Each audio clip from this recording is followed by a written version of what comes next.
right, first and foremost, all praises be unto the Most High Almighty, Yahweh Yeshua Christ, our Lord and Savior. Happy Sabbath, happy Sabbath, happy Sabbath. Peace and blessings, happy Sabbath, Shabbat Shalom. All Shabbat Shalom, Shabbat Shalom.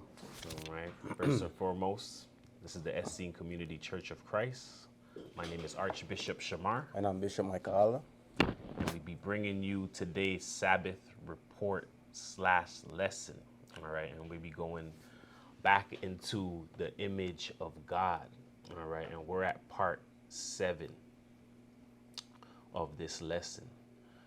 All right, we've gotten through plenty of history as we've been looking at the image of God, which started at, all right, with Adam, all right, and Satan having to worship the image of God and not worshiping the image of God.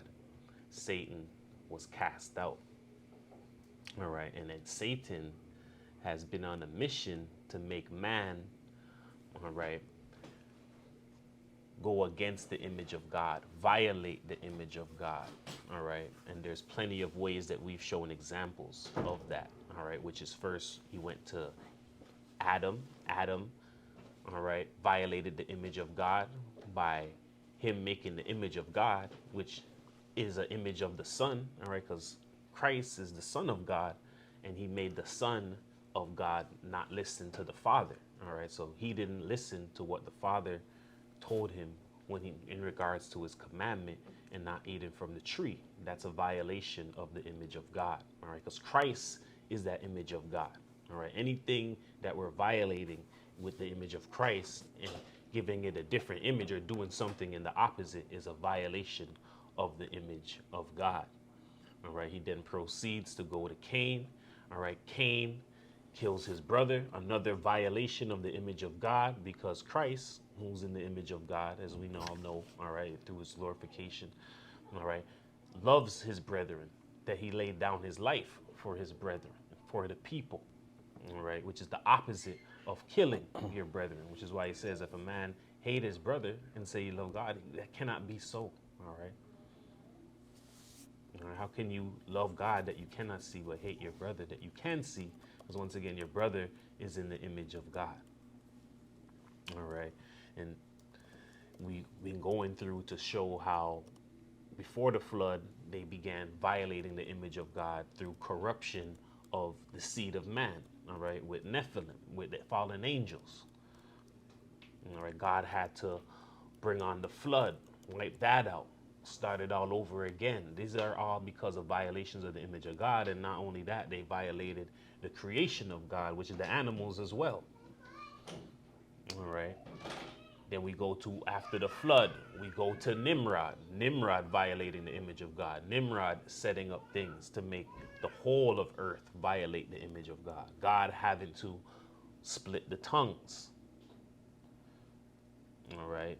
We get to Eber, we get to the righteous line, respecting the image of God, the Gentiles going away from respect of the image of God into false worships, all right, pagan idols, these different things. We get to Israel, God reveals unto them himself in the bush, tells them not to create anything, all right, tells them to look at him as a consuming fire, appears to Moses out of the bush.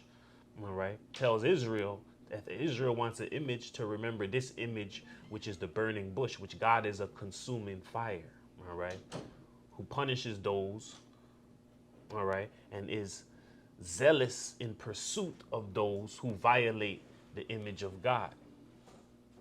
All right, that's the image Israel's to remember God as, a consuming fire, which is why the lesson's a consuming fire, the image of God versus the image that provokes, the glorification of the Son. We're at part 7.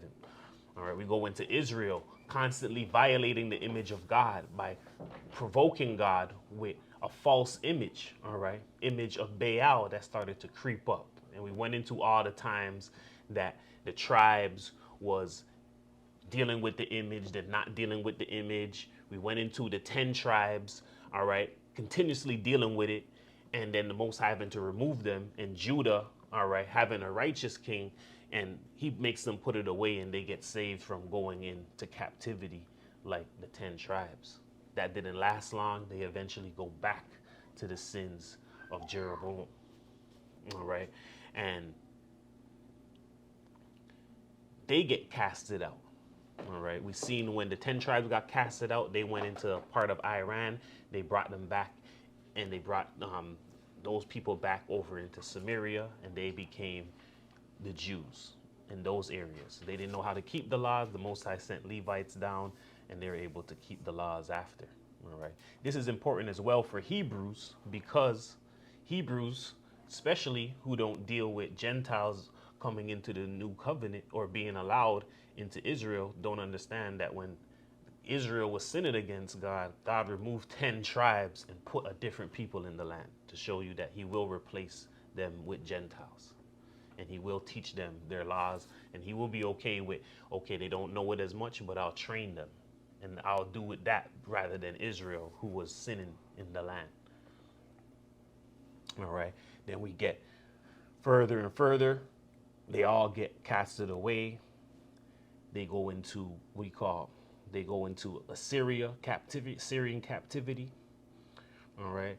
We went into King Cyrus, all right, getting the vision and how he got that. And he understood as a king that the Most High gave him his throne. Respecting that, he builds the Most High and allows the Israelites to go and start to build a temple. We get into the Maccabean Empire, and this is what's not in the New Testament. This, about silence of about 400 years. All right. And a lot of this history is in the New Testament. Is in the Apocrypha, all right, which is between the Old Testament and the New Testament. That's in the 1611. They took it out. All right. So that's this red book right here. All right. So a lot of the history that's missing is in the Apocrypha.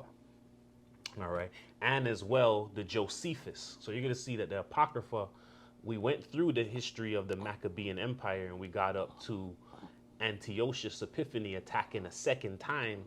Now, from Antiochus Epiphanes on down, there's a missing part up until Christ comes on the scene. All right.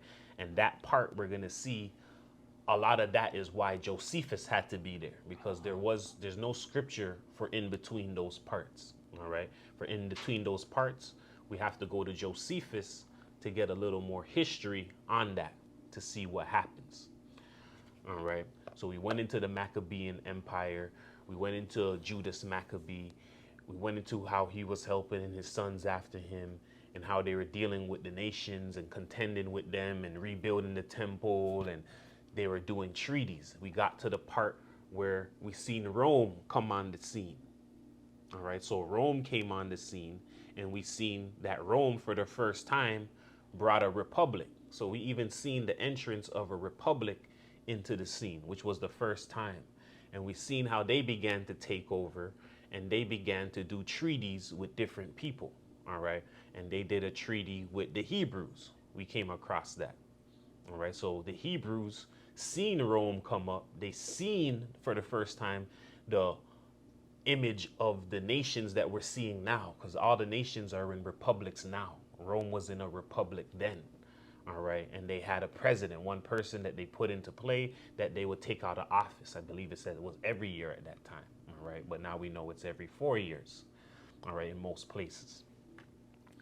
All right. So we seen that.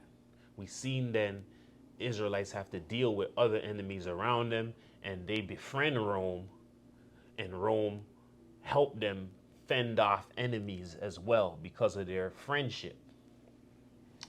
All right. And we had the Greeks that were still trying to control the Israelites. That's why we had Antiochus attacking them. He came back again and attacked them. All right, so we're just going to go back into the scriptures now. So first of all, we're going to go to Isaiah 53 and 1. All right, once again, this lesson is called a consuming fire, the image of God versus the image that provokes, the glorification of the Son. This is part 7. All right. All right, this is the book of the prophet Isaiah, chapter 53, verse 1. Who hath believed our report, and to whom is the arm of the Lord revealed? All right, so who's going to believe the report, the lesson, right? And who is the arm of the Lord revealed? Isaiah had to ask this even in his time because how the Most High operates, he always operated in secret, all right? He never openly endorsed somebody and came out with them and put his arms around them and said, this is my guy. This is the guy I'm rolling with, all right? He reveals himself onto a chosen vessel, all right? Usually in the nighttime, the word of the Lord is sent. That word of the Lord is Christ and reveals onto that chosen vessel what the Father has revealed unto him. That individual sent out to the people to declare, thus saith the Most High. And they always had to hearken onto the voice and to learn, understand, ask questions, all right? Use all the senses that God gave them. Yes, all the senses that we use to find our things that we love and search for on the internet and, things that we're like, yeah, all the things that we search for and we're able to find and we were happy about. God wants us to use that in the important times. That's what they were made for. They were made for the gospel. They were made for seeing Christ, seeing light, all right, seeing the picture, the image of God, all right. So we are to use those to come to a realization of the truth, all right, and to discern what's false and what's true. And God always depended on us. Even when Christ came on the scene, people had to come and they had to see with their ears and their eyes. They didn't just reveal themselves that he was God, all right? He wanted them to use their senses, realize, see the works, all right? Come to comprehension, all right? So with people, false prophets, knowing how the Most High operated, they will come out and say, hey, thus saith the Most High to me, all right? And it was always on us to distinguish who's the false prophet, who's the true one, who has the Most High revealed his power onto, all right? Plenty of times they ask for signs. They asked Moses for signs in the wilderness for proof, all right? The Most High granted those things. When Christ came, he said, no sign they'll get but the sign of Jonas, all right? Satan knows they want signs, all right? We know that Satan is coming with all type of signs and lying wonders to deceive man, because he knows man is carnal, fleshly, sees with their eyes, their ears. All right. People have heard Project Bluebeam, these things. Everybody knows that they're trying to deceive you with your eyes. We have virtual reality. We have AI technology coming out. So Satan knows we want to see with our eyes and our ears. All right. Let us see with understanding. All right. So we're going to go through these scriptures and ensure that they're interpreted, translated, and taught correctly. Once again, this is the consuming fire, the image of God versus the image that provokes. We're at part 7. We ended off with Antiochus attacking the Israelites a second time. All right. Before we go into the next part of is it part 7 or page 7? Part 7. We're at page 71 in the document. All right. So we're going to go back and review Ptolemy, all right, a ruler of the Greeks, and him requesting the scriptures to be translated in Greek and what time frame that was and how we change, or how we're starting to change from Greek rulership, all right, and burden and bondage over Israelites, all right, to switching into the Roman scene and how we get to Christ and all of that. So we're going through that history, all right. So for this history, once again, we have to go through a lot of it into the works of Flavius Josephus, all right, which is a Jewish historian that was put to document history during these times. And I can see now why he was used, because there's missing years that the scriptures don't go up to, all right, before Christ. When you see Christ come on the scene, everything's just happening. They don't tell you how it goes from Greek rulership into Roman rulership. All right, so this is all about the chase of the image of God, to see what was happening, all the defilements of the temple, why God was punishing the people. And we got up to here now with the Greeks, and the Greeks constantly was trying to defile the temple. Now they built a relationship with them, and we have a request from Ptolemy. All right, so we're at the works of Flavius Josephus. We're at book 12. The works of Flavius Josephus, book 12, containing the interval of 170 years from the death of Alexander the Great to the death of Judas Maccabeus. Chapter 2. How Ptolemy Philadelphus procured the laws of the Jews to be translated into the Greek tongue and set many captives free and dedicated many gifts to God. Verse 1.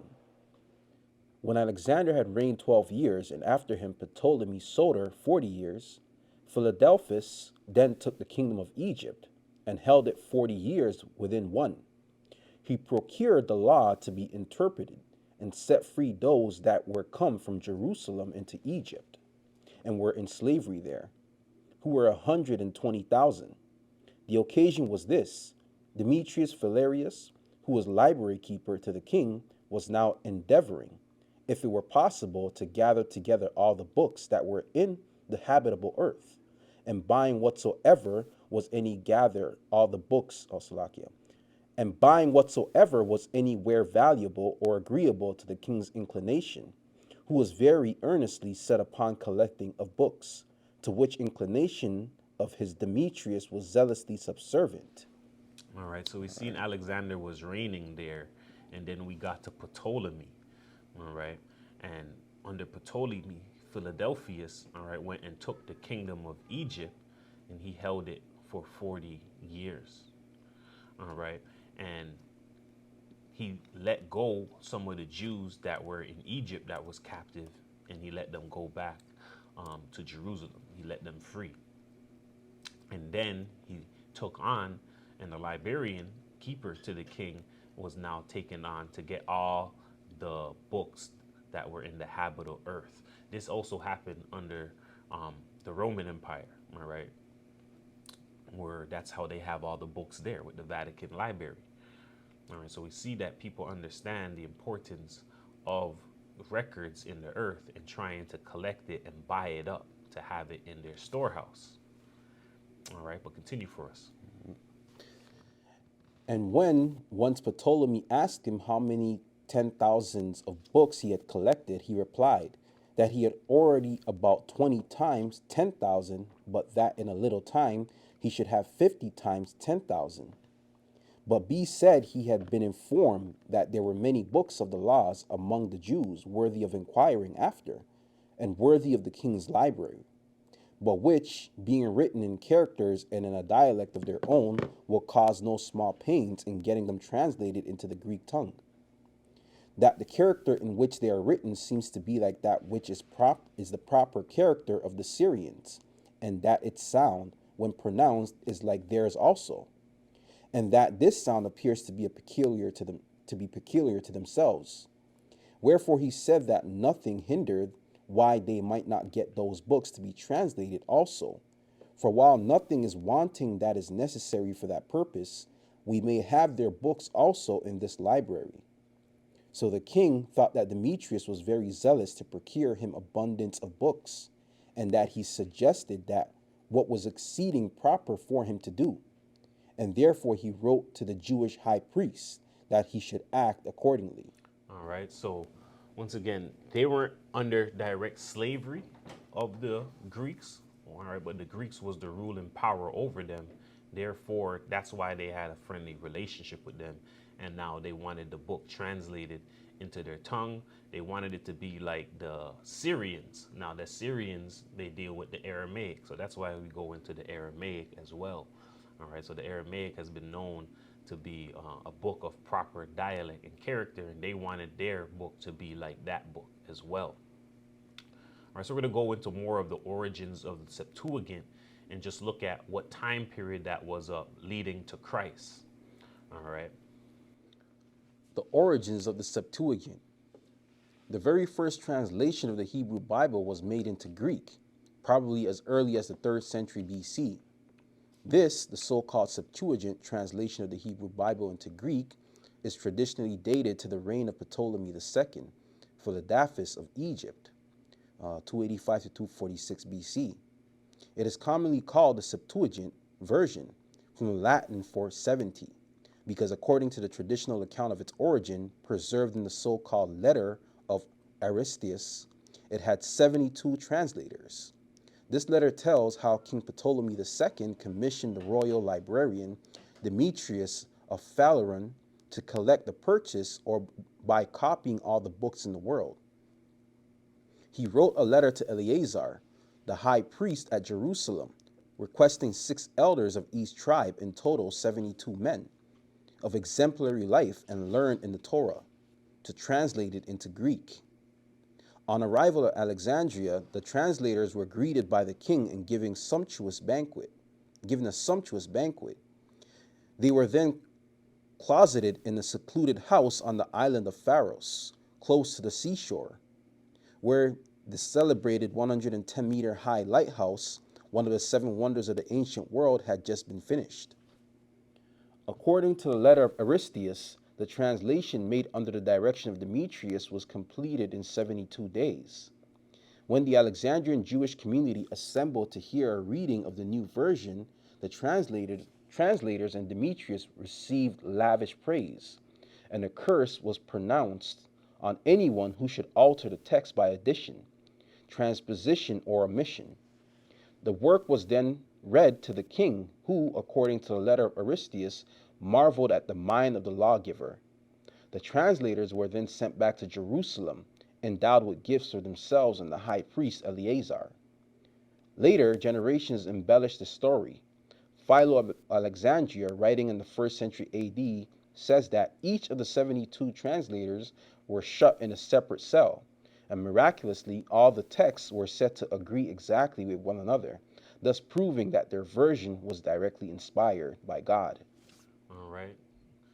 So this is the origins of the Septuagint, and this was about 285 years to 246 years before Christ, all right, comes on the scene. So that's 285 BC, between 285 BC to 246. All right, so if you're looking at the document, you're seeing it go from 285 and you're seeing it go to 246. You have to understand that they're counting up to the years leading up to Christ. All right, so how much years were taken to the entrance of Christ. All right.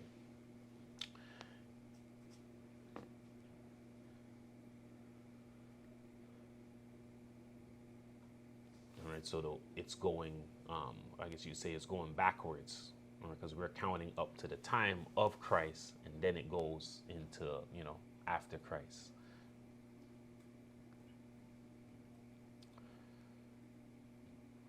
All right. So this is once again about 285 BC. They start the translation of the text, and we're now going to go into see where John John Hyrcanus, all right, is going to take over the Maccabean Empire, which is also called the Hasmonean Dynasty. And we're going to see what year that was. All right, that's about 100-something years after this translation of the Septuagint. And we're going to see what begins to happen during this leader's time of the Maccabees. All right, and this is not mentioned once again in the Apocrypha. So this is why we're going to have to go into into the Josephus and get a little more history on that as well. All right, so we're going to go to the Oxford Classical Dictionary, and it's going to give us understanding on who this individual is, John Hyrcanus. John Hyrcanus. John Hyrcanus was a member of the Hasmonean dynasty, a priestly family that ruled Judea from 152 to 63 BC. He became high priest in 135 BCE and succeeded after Antiochus VII's death in establishing an independent Judean state, thanks to the growing dissensions among the members of the Seleucid dynasty. In the last years of his rule, between 111 and 105 BCE, he enlarged Judea's borders through a series of military campaigns in Idumea, Samaria, and the Transjordan area. He destroyed the Samaritan temple on Mount Gerizim and imposed Jewish laws and circumcision upon the Idumeans. Josephus's work and rabbinic writings convey a generally positive record of his rule. All right, so we have John Hyrcanus, all right, and he's coming on the scene, all right, from about 111 to 105, he's there in the last of his rule. All right, so when he's finished his rule, there's about 100, years, some change leading up to Christ. So we're getting right close to that leading up to Christ's time. All right, we want to see what's happening in his time. So in his time, we're seeing that he starts to stretch the Jews' rule a little. All right, and this is at the end of Antiochus's time. All right, we went into Antiochus, so we're catching up now to that time where we're talking about. So we're going to go into a little more on John Hyrcanus. And this is the first, so there's two of them as well. All right, so you're going to see there's a lot of these individuals who have a son, and they call that son their name as well. So you might get a little confused as we're going along, because you're going to see a lot of males and their sons with the same names, and they don't really differentiate sometimes. All right, sometimes they don't have the one there. They just say they're John or Hyrcanus. All right, but continue for us. John Hyrcanus I, born 175 BC and died 104 BC. High priest and ruler of the Jewish nation from 135 to around 134 to 104 BC. Under his reign, the Hasmonean kingdom of Judea and ancient Palestine attained power and great prosperity, and the Pharisees, a scholarly sect with popular backing, and the Sadducees, an aristocratic sect that compromised the priesthood, became a well-defined religious parties. Hyrcanus was the youngest son of Simon Maccabeus, and thus a member of the Hasmonean dynasty, so called after an ancestor named Hasmoneus. All right, so we see Hyrcanus, the son of Simon Maccabeus. All right, and he's mentioned in the Maccabees in the Apocrypha once again. So if no one has the Apocrypha, get the book, because you're missing a great deal out the Bible. This is basically missing out the middle part of the Bible. All right, should be in there like this. All right, so just imagine they took that out, how much history is missing now. All right, so to get a full Bible, you're going to want to get the KJV Apocrypha as well. You could get the 1611, that'll be in the Old English. You could get it for record keeping sake, but if you want it in the KJV English that everyone's reading in now, then you have to get it separate. It'll come as this red book here. Annotated as well. Yes, and we have the annotated Apocrypha as well.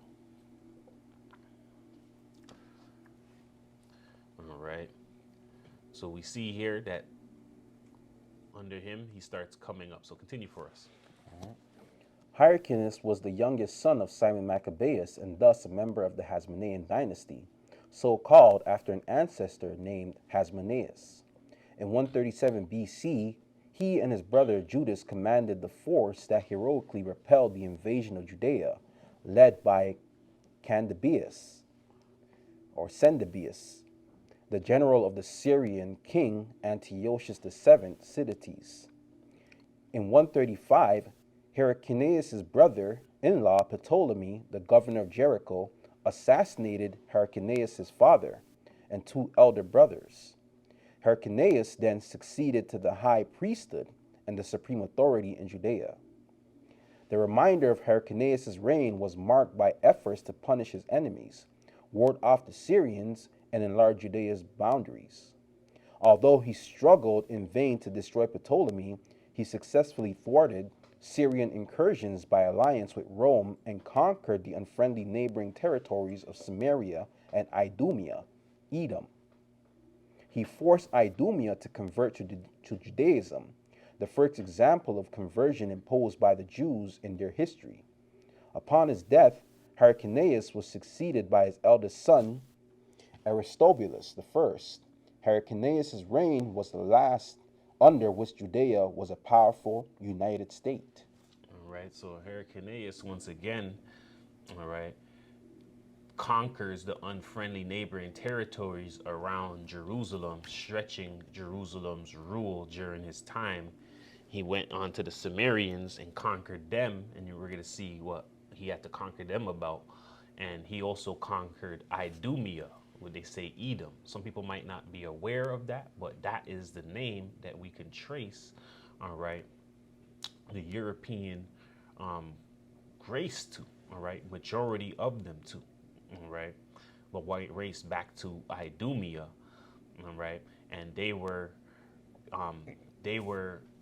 um, Romans were also Idumeans. That's how you know who Idumeans were, and we're gonna see that in the story, and we're gonna see that this is the first time we're seeing Jews, all right, convert Gentile nations as a whole and make them Israelites. So you're going to see that Jewish people are not new. This is what happened in Israelite days, and Israelites were the ones that forced this on the people. They're the one that made these people take on the heritage and call themselves Jews.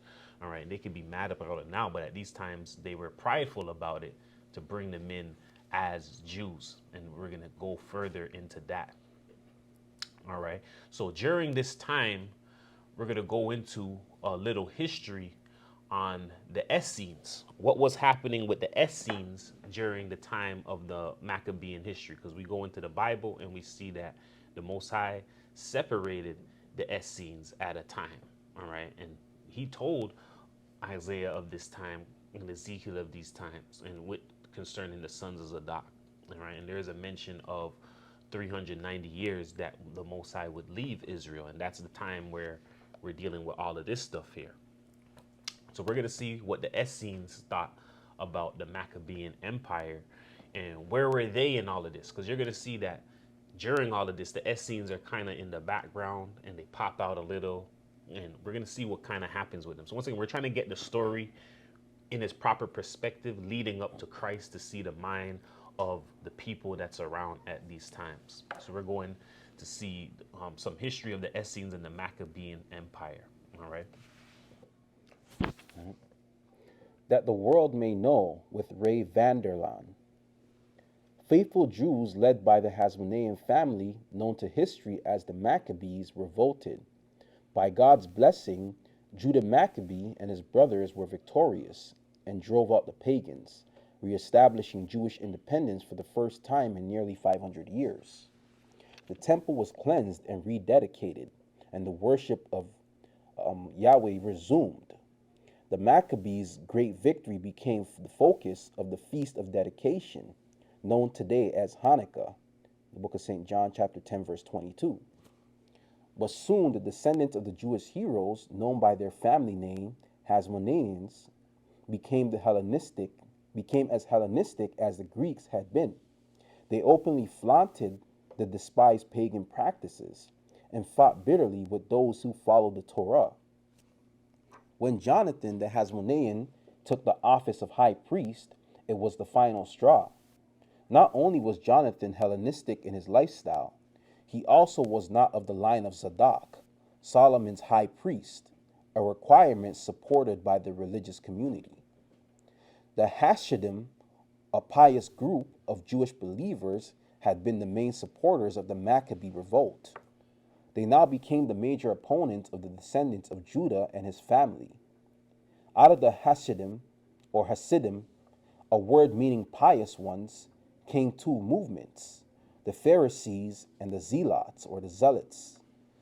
While there is still some debate, scholars believe that the appointment of Jonathan as high priest was the moment when many godly priests decided the temple was now defiled and the true worship of God had ended and formed a separatist movement called by others the Essenes. All right, so we're going to see now at these times in the Maccabees' time, we're going to see Jonathan come up, and we're going to see, and we've seen, and we already went past it, we've seen them go into the Greeks, and they were dealing with conversion, right, with the Greeks, and they, we went into how they made gymnasiums and teachings of the Greeks available in the Hebrews, for the Hebrews. All right. We also seen they started to do a lot of treaties with people. All right. And we've been, not openly in these lessons, but the community, all right, who's been learning this, we've been showing how fraternizing, all right, with darkness, God doesn't like. God put a separation between light and darkness, and he doesn't want us to fraternize with them. All right. And a lot of that started to happen. All right. And we're seeing that this started to happen with the Greeks, and the Essenes and them weren't agreeing with this. And we're seeing that people were put in place who weren't Essenes. And when you go into Ezekiel, all right, and we're gonna have to go back to this history, the period of wrath. We're gonna have to have a lesson on that because that's a lot to put in here, all right. But basically, in Ezekiel, in those scriptures, the Most High was telling them that if they're to come back and deal with the temple, that they're to have the Essenes, the ones that's offering up the sacrifices. So those are the verses that we were using to show the sons of the dock. But what was going on, that the Most High was giving them vision that when they do build back the temple, and if they are coming back to him, that this is the way they're supposed to offer up to him, and this is who's supposed to be doing it for him. All right. And they weren't doing it that way. They weren't putting the Essenes over them. All right, they weren't putting the sons of Zadok, they were putting other families. And this now went against what was happening, which caused the Essenes, the sons of Zadok, to leave and go separately away from these groups. These groups then developed, as they said, into the Pharisees and the Zealots, all right, who was promoting the Hasmonean family, the Maccabees. So they were all in cahoots going up to Christ's time. And this is what we're seeing. The Essenes had a problem with these movements because they were fraternizing and dealing with stuff with the Gentiles. All right, so once again, we're going to go to the works of Flavius Josephus, and we're going to take a in-depth look at John Hyrcanus and what was going on in his time and how he came to be a leader. The works of Flavius Josephus, The War of the Jews, or The History of the Destruction of Jerusalem, Book 1, Chapter 2, concerning the successors of Judas, who were Jonathan and Simon, and John Hyrcanus. Verse 1. When Jonathan, who was Judas's brother, succeeded him, he behaved himself with great circumspection in other respects, with relation to his own people, and he corroborated his authority by preserving his friendship with the Romans.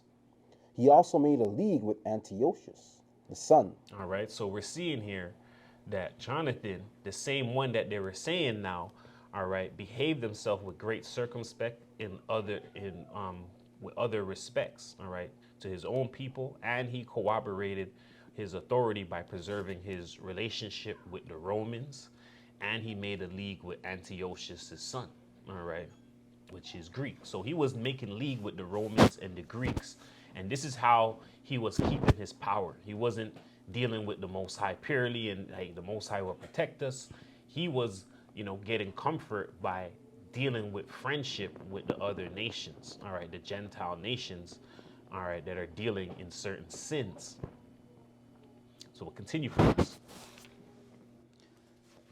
Yet was not all this sufficient for his security, for the tyrant Trypho, who was guardian to Antiochus' son, laid a plot against him, and besides that endeavored to take off his friends, and caught Jonathan by a while, as he was going to Ptolemais to Antiochus, with a few persons in his company, and put him in bonds, and then made an expedition against the Jews.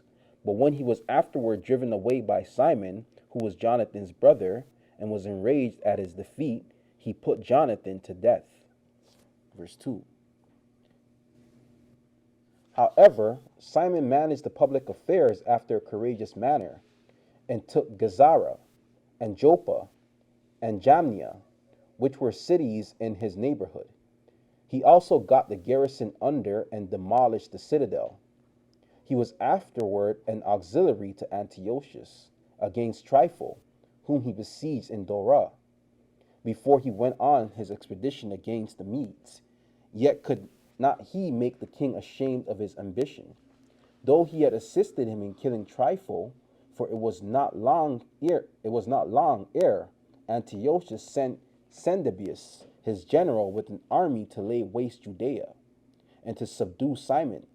Yet he, though he was now in years, conducted the war as if he were a much younger man. He also sent his sons with a band of strong men against Antiochus, while he took part of the army himself with him. He fell upon him from another quarter. He also laid a great many men in ambush in many places of the mountains, and was superior in all his attacks upon them. And when he had been conqueror after so glorious a manner, he was made high priest, and also freed the Jews from the dominion of the Macedonians, after 170 years of the empire of Seleucus. All right, so we see here Simon, all right, going and taking over and stretching the reign of the Jews and taking some of the bonds off of them. All right, so continue for us. Verse 3. This Simon also had a plot laid against him, and was slain at a feast by his son-in-law Ptolemy, who put his wife and 2 sons into prison, and sent some persons to kill John, who was called Hyrcanus. But when the young man was informed of their coming beforehand, he made haste to get to the city, as having a very great confidence in the people there, both on account of the memory of the glorious actions of his father, and of the hatred they could not but bear to the injustice of Ptolemy. Ptolemy also made an attempt to get into the city by another gate, but was repelled by the people, who had just then admitted Hyrcanus. So he retired presently to one of the fortresses that were about Jericho, which was called Dagon. Now when Hyrcanus had received the high priesthood, which his father had held before, and had offered sacrifice to God, he made great haste to attack Ptolemy, that he might afford relief to his mother and brethren. All right, so we see here that Ptolemy, all right, once again, Ptolemy was ruling in Egypt, and he was ruling some of Alexander's kingdom, all right, Greece, and you're going to see a lot of that the Greeks were in their areas, and they're also in Egypt. All right, and this is why when it got translated into Greek, that there is Alexandrian Jews in Egypt that was there to hear the translation and marvel about it. So there's a connection with Greek and Egypt. That's when Greek was taking over those places. We see Ptolemy, he was a ruler, a king of Egypt, but also tied to the Greek kingdom as well. All right, we have John Hyrcanus now coming, and he becomes the high priest. All right, he receives the priesthood that his father, which is the Simon Maccabeus, all right, now left. All right, now he's going to deal with Ptolemy and fight on Ptolemy. So John Hyrcanus is coming on the scene, and he's a high priest. So he's a high priest, and he received the high priesthood. Under there, you're going to see I put a little chart of the dynasties that's going on. So that Hasmonean dynasty starts in the Apocrypha once again. All right. So this is missing out of there. So when we come into crisis time, you're only seeing the Herodian dynasty that's over there in Jerusalem. All right. And you can see how Herod gets to take over and rule in that area as governor. All right, you can see how he takes over that area and rules as governor. All right. So once again, in the lesson, we'll put the chart up there so those can see. But we have the Hasmonean dynasty and those who are under there leading up to its end. And then we have the start of the Herodian dynasty leading up to its end. All right, we're going to go through, we're finishing the Hasmonean dynasty. We're here at John, and we're going to go into what happened with him, his sons, and leading up into the Herodian dynasty. All right, so now we're going to go to Aristobulus, and we're going to see that he turns the Maccabean Hasmonean dynasty into a kingdom. All right, so his father and John we seen only received priesthood, and all of them after the Maccabees, they were only priests and leaders of the group, but they weren't kings. All right, you're now going to see one of the sons become a king, and we're going to go into the importance of that. So we're at the works of Flavius Josephus once again. The history of the destruction of Jerusalem, book 1, chapter 3. How Aristobulus was the first that put a diadem about his head, and after he had put his mother and brother to death, died himself when he had reigned no more than a year. For after the death of their father, the elder of them, Aristobulus, changed the government into a kingdom, and was the first that put a diadem upon his head. 471 years and 3 months after our people came down into this country, when they were set free from the Babylonian slavery. All right, so they went into Babylonian slavery 471 years, 3 months later. Finally, a king is crowned in Judea again. All right, and that history, once again, is not inside of here. All right, which is why we have to go to the Josephus, and it's not inside of the Bible. And this is very important to know that the kingship had to start again. All right, because we all know that it said that the scepter not come out of Judah until Shiloh come. All right, so that power structure has to be there. It was paused for a moment, but it came back. All right, and everything's coming back to set up and play for Christ again.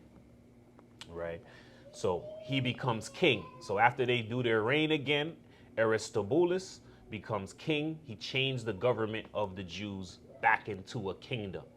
All right, and when it turns into a kingdom, that means there's a king ruling. All right, perfect example. We have, we have the UK, we have America, we have the Queen, we have, American domains. We see that over there. There's presidents, there's republic, there's no king. When you're going over and speaking about a queen or anything, the king, it has to be called a kingdom.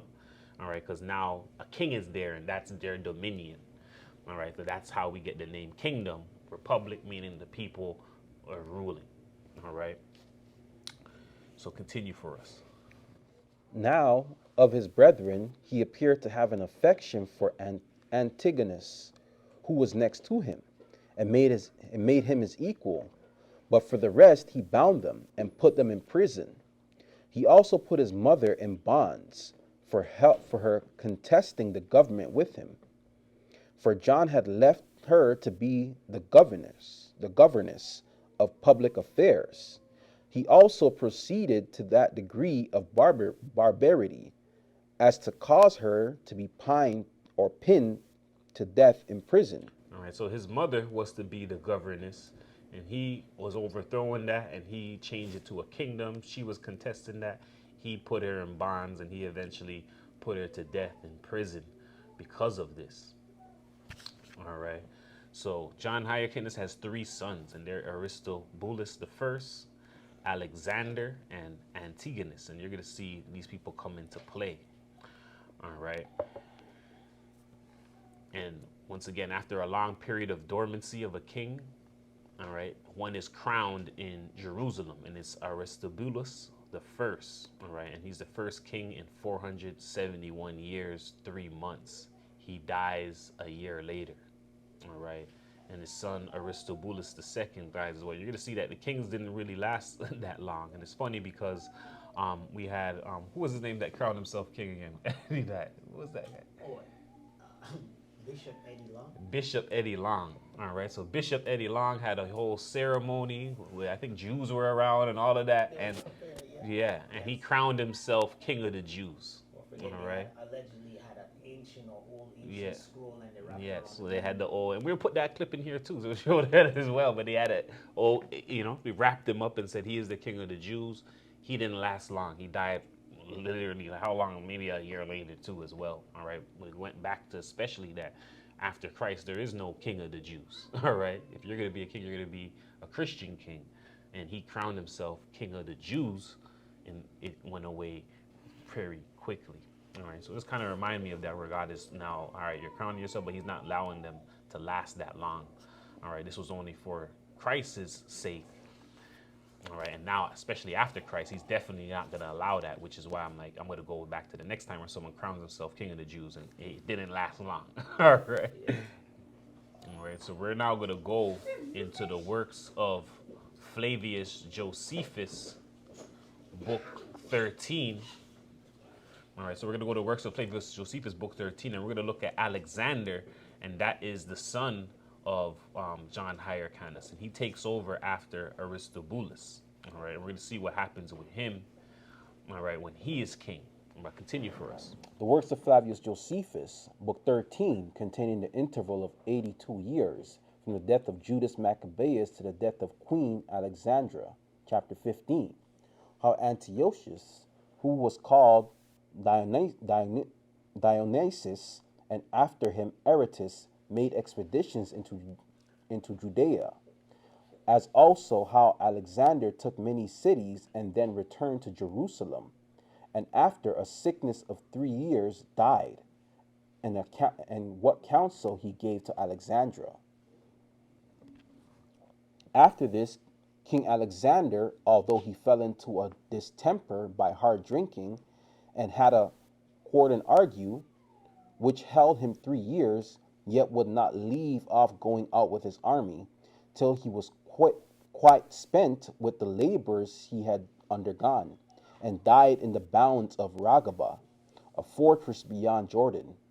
But when his queen saw that he was ready to die, and had no longer any hopes of surviving, she came to him weeping and lamenting, and bewailed herself and her sons on the desolate condition they should be left in, and said to him, To whom dost thou thus leave me and my children, who are destitute of all other supports? And this when thou knowest how much ill will thy nation bears thee? But he gave her the following advice, that she need but follow what he would suggest to her, in order to retain the kingdom securely, with her children, that she should conceal his death from the soldiers till she should have taken that place. And after she should go in triumph, as upon a victory, to Jerusalem, and put some of her authority into the hands of the Pharisees, for that they would commend her for the honor she had done them, and would reconcile the nation to her, for he told her that they had great authority among the Jews, both to do hurt to such as they hated, and to bring advantages to those whom they were friendly disposed. For that they are then believed best of all by the multitude, when they speak any severe thing against others, though it be only out of envy at them. And he said that it was by their means that he incurred the displeasure of the nation, whom indeed he had injured.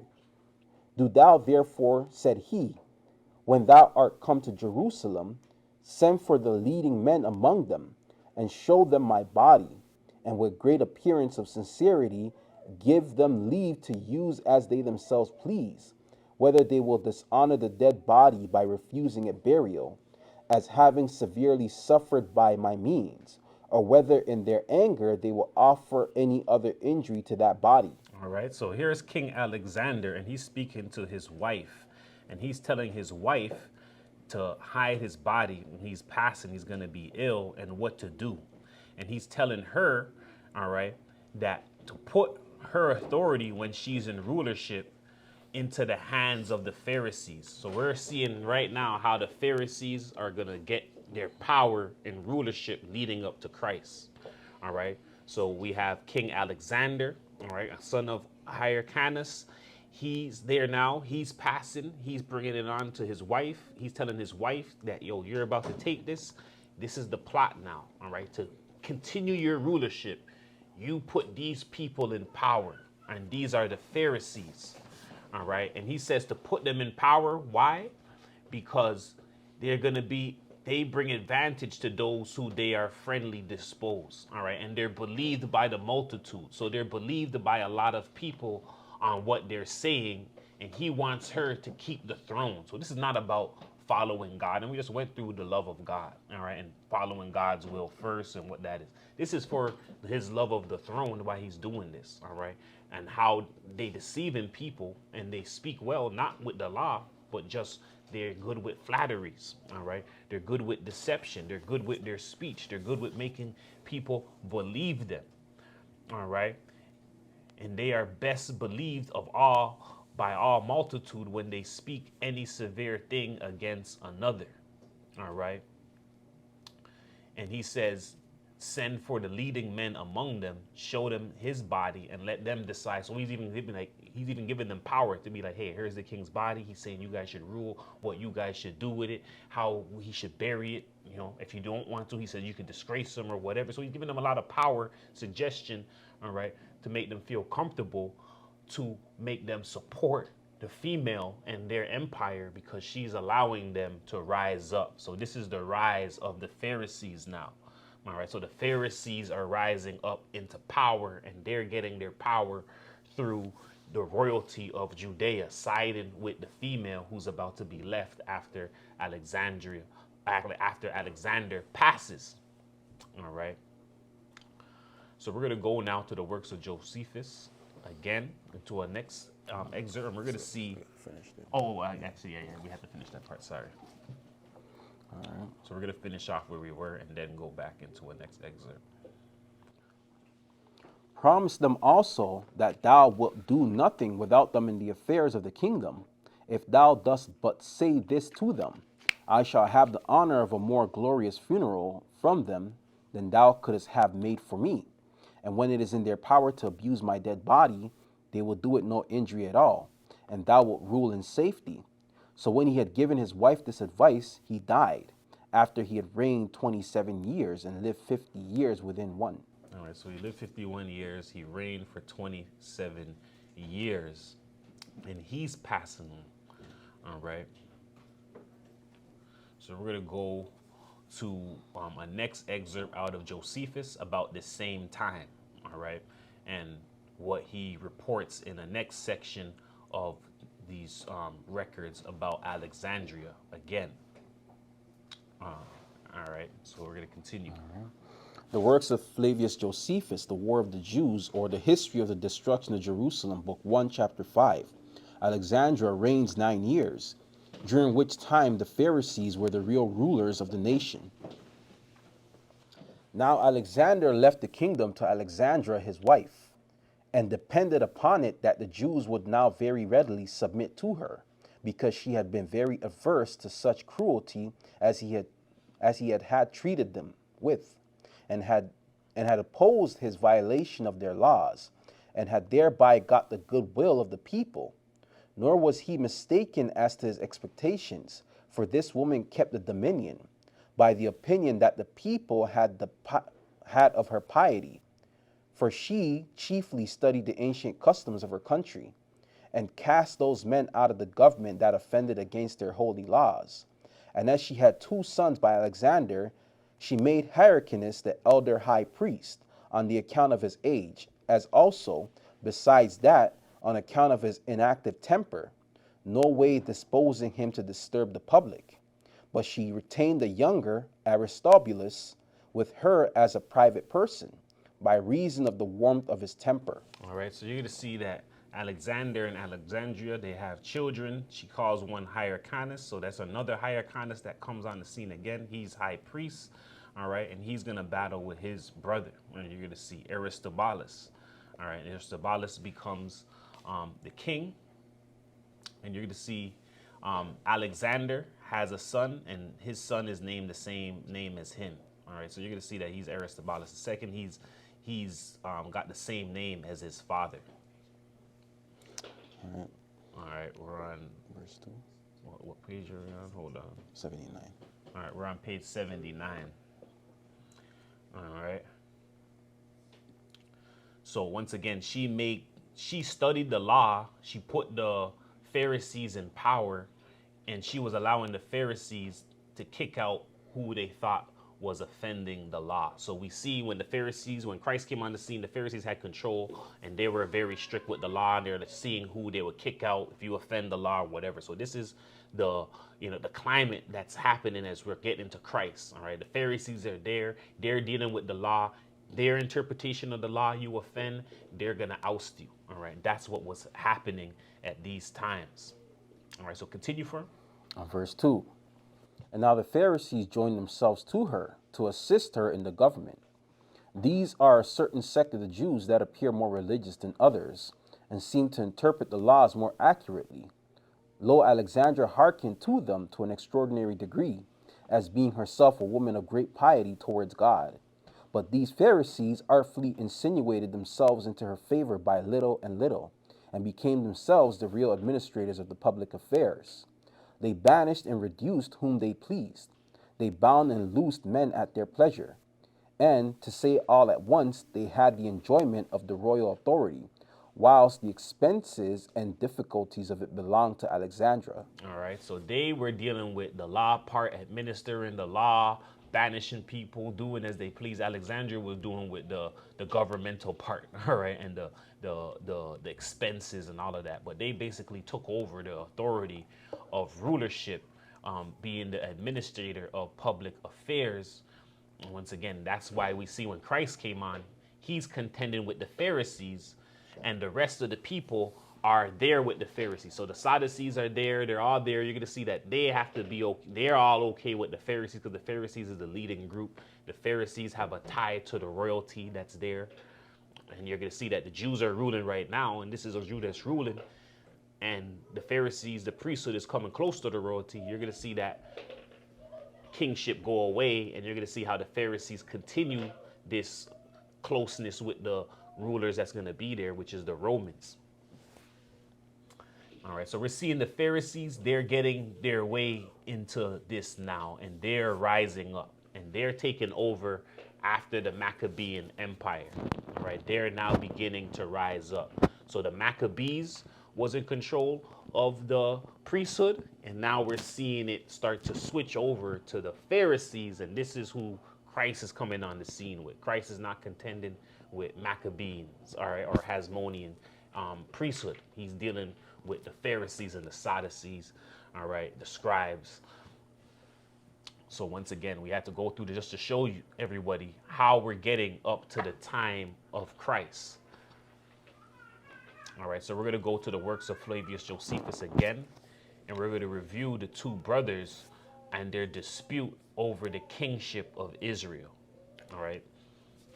The works of Flavius Josephus, The War of the Jews, or the History of the Destruction of Jerusalem, Book 1, Chapter 6. When Hyrcanus, who was Alexander's heir, receded from his claim to the crown, Aristobulus is made king, and afterward the same Hyrcanus, by the means of Antipater, is brought back by Abatus. At last, Pompey is made the arbitrator of the dispute between the brothers. Verse 1. Now Hyrcanus was heir to the kingdom, and to him did his mother commit it before she died. But Aristobulus was superior to him in power and magnanimity. And when there was a battle between them to decide the dispute about the kingdom near Jericho, the greatest part deserted Hyrcanus and went over to Aristobulus. All right, so these are the two sons of Alexandria. They're now seeing who's going to take over the kingdom. And Hyrcanus was the heir, the rightful heir to the kingdom. All right, but there's now a dispute. All right, and Aristobulus is more greater and with the people. All right, and there's a battle between them. Most of the people are deserting Hyrcanus, and they're going to Aristobulus, all right, which is the children of Alexandria and Alexander, who became king over there, all right, and Alexander's father, all right, were going over to be the first Hyrcanus, all right, who had the kingdom and the priesthood, all right, but continue for us. All right, that goes back to what I was saying, where the Hyrcanus, they're not saying the first or the second, they're just putting the name there. But we see in the first one, he came and he took the priesthood. All right, so he had a noble purpose. What was the first part? Virtue of being great of mind and heart. All right, so he had a great mind of heart, and that's why the people took him in. So he had power, he had a great mind of heart, all right, and that's why the people were taken to Aristobulus over Hyrcanus. All right, the water for that. All right, continue for us. So I'm on verse 1 after the bold, right after the bold section, first paragraph. But Hyrcanus, with those of his party who stayed with him, fled to Antonia and got into his power the hostages that might be for his preservation, which were Aristobulus's wife with her children. But they came to an agreement before things should come to extremities, that Aristobulus should be king, and Hyrcanus should resign that up, but retain all the rest of his dignities as being the king's brother. Hereupon they were reconciled to each other in the temple, and embraced one another in a very kind manner. While the people stood round about them, they also changed their houses. While Aristobulus went to the royal palace, and Hyrcanus retired to the house of Aristobulus. All right, so we're seeing now that the brothers, all right, they came to agreement, all right, and they made Aristobulus the king, and Hyrcanus stood up and he retained all his other dignities, being his king's brother, and he was dealing over the priesthood. You're gonna see, all right. So they split it between them two, but Aristobulus became the king, and they became very kind in manner towards each other. And what we're noticing with this was, what was the dispute that the Essenes had? They're like, there's no son of Zadok that's ruling the priesthood, and we're seeing a line here that's this not really caring about or following what the Most High's order is and bloodline and making sure it's Levi. We're just seeing kings being set up. All right. Well, continue for us. Verse 2. Now those other people which were at the variance with Aristobulus were afraid upon his unexpected obtaining the government, and especially this concerned Antipater, whom Aristobulus hated of old. He was by birth an Idumean, and one of the principal of that nation. On account of his ancestors and riches and other authority to him belonging, he also persuaded Hyrcanus to fly to Aretas, the king of Arabia, and to lay claim to the kingdom, as also he persuaded Aretas to receive Hyrcanus and to bring him back to his kingdom. He also cast great reproaches upon Aristobulus as to his morals, and gave great commendations to Hyrcanus, and exhorted Aretas to receive him, and told him how becoming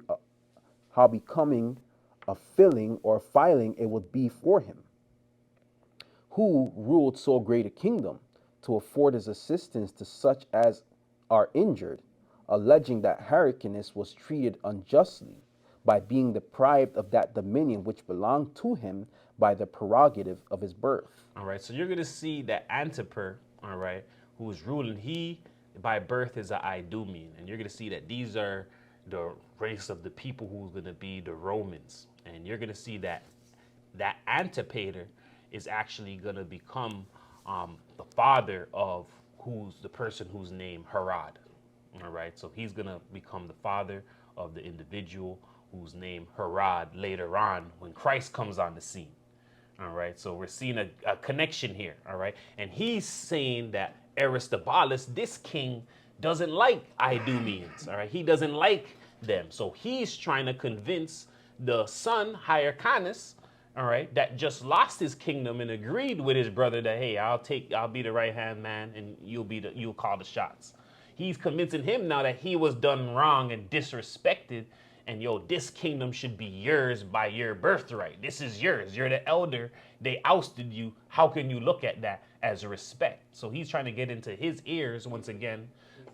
Yeah, he's a whisperer, right? Because he's like, hey, this guy rules Judea, right? They'll be more kind with me because the ruler right now, Aristobulus, doesn't like me.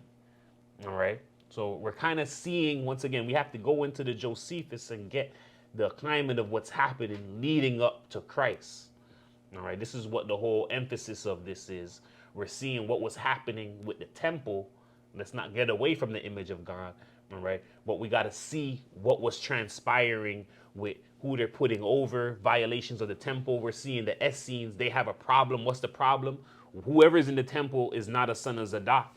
All right, is not a from that line, and they're putting these priests in place who are fraternizing with the other nations and making agreements with them. And this is in contrast to what the Most High said in Ezekiel when he said if the Israelites want to come to him, all right, and deal with him, that they got to set up the things according to how he says. And this is where we get into the sons of Zadok supposed to be offering up the sacrifice to him. All right, while the other Levites who were the sinners, they're going to be dealing with the sacrifices for the people, but they don't deal with the offering up of the sacrifice to the Lord that he wants. All right, they deal with the burdens of dealing with the people, and that's their shame on them, where they're dealing with the people in that way, but they're not coming into the Holy of Holies.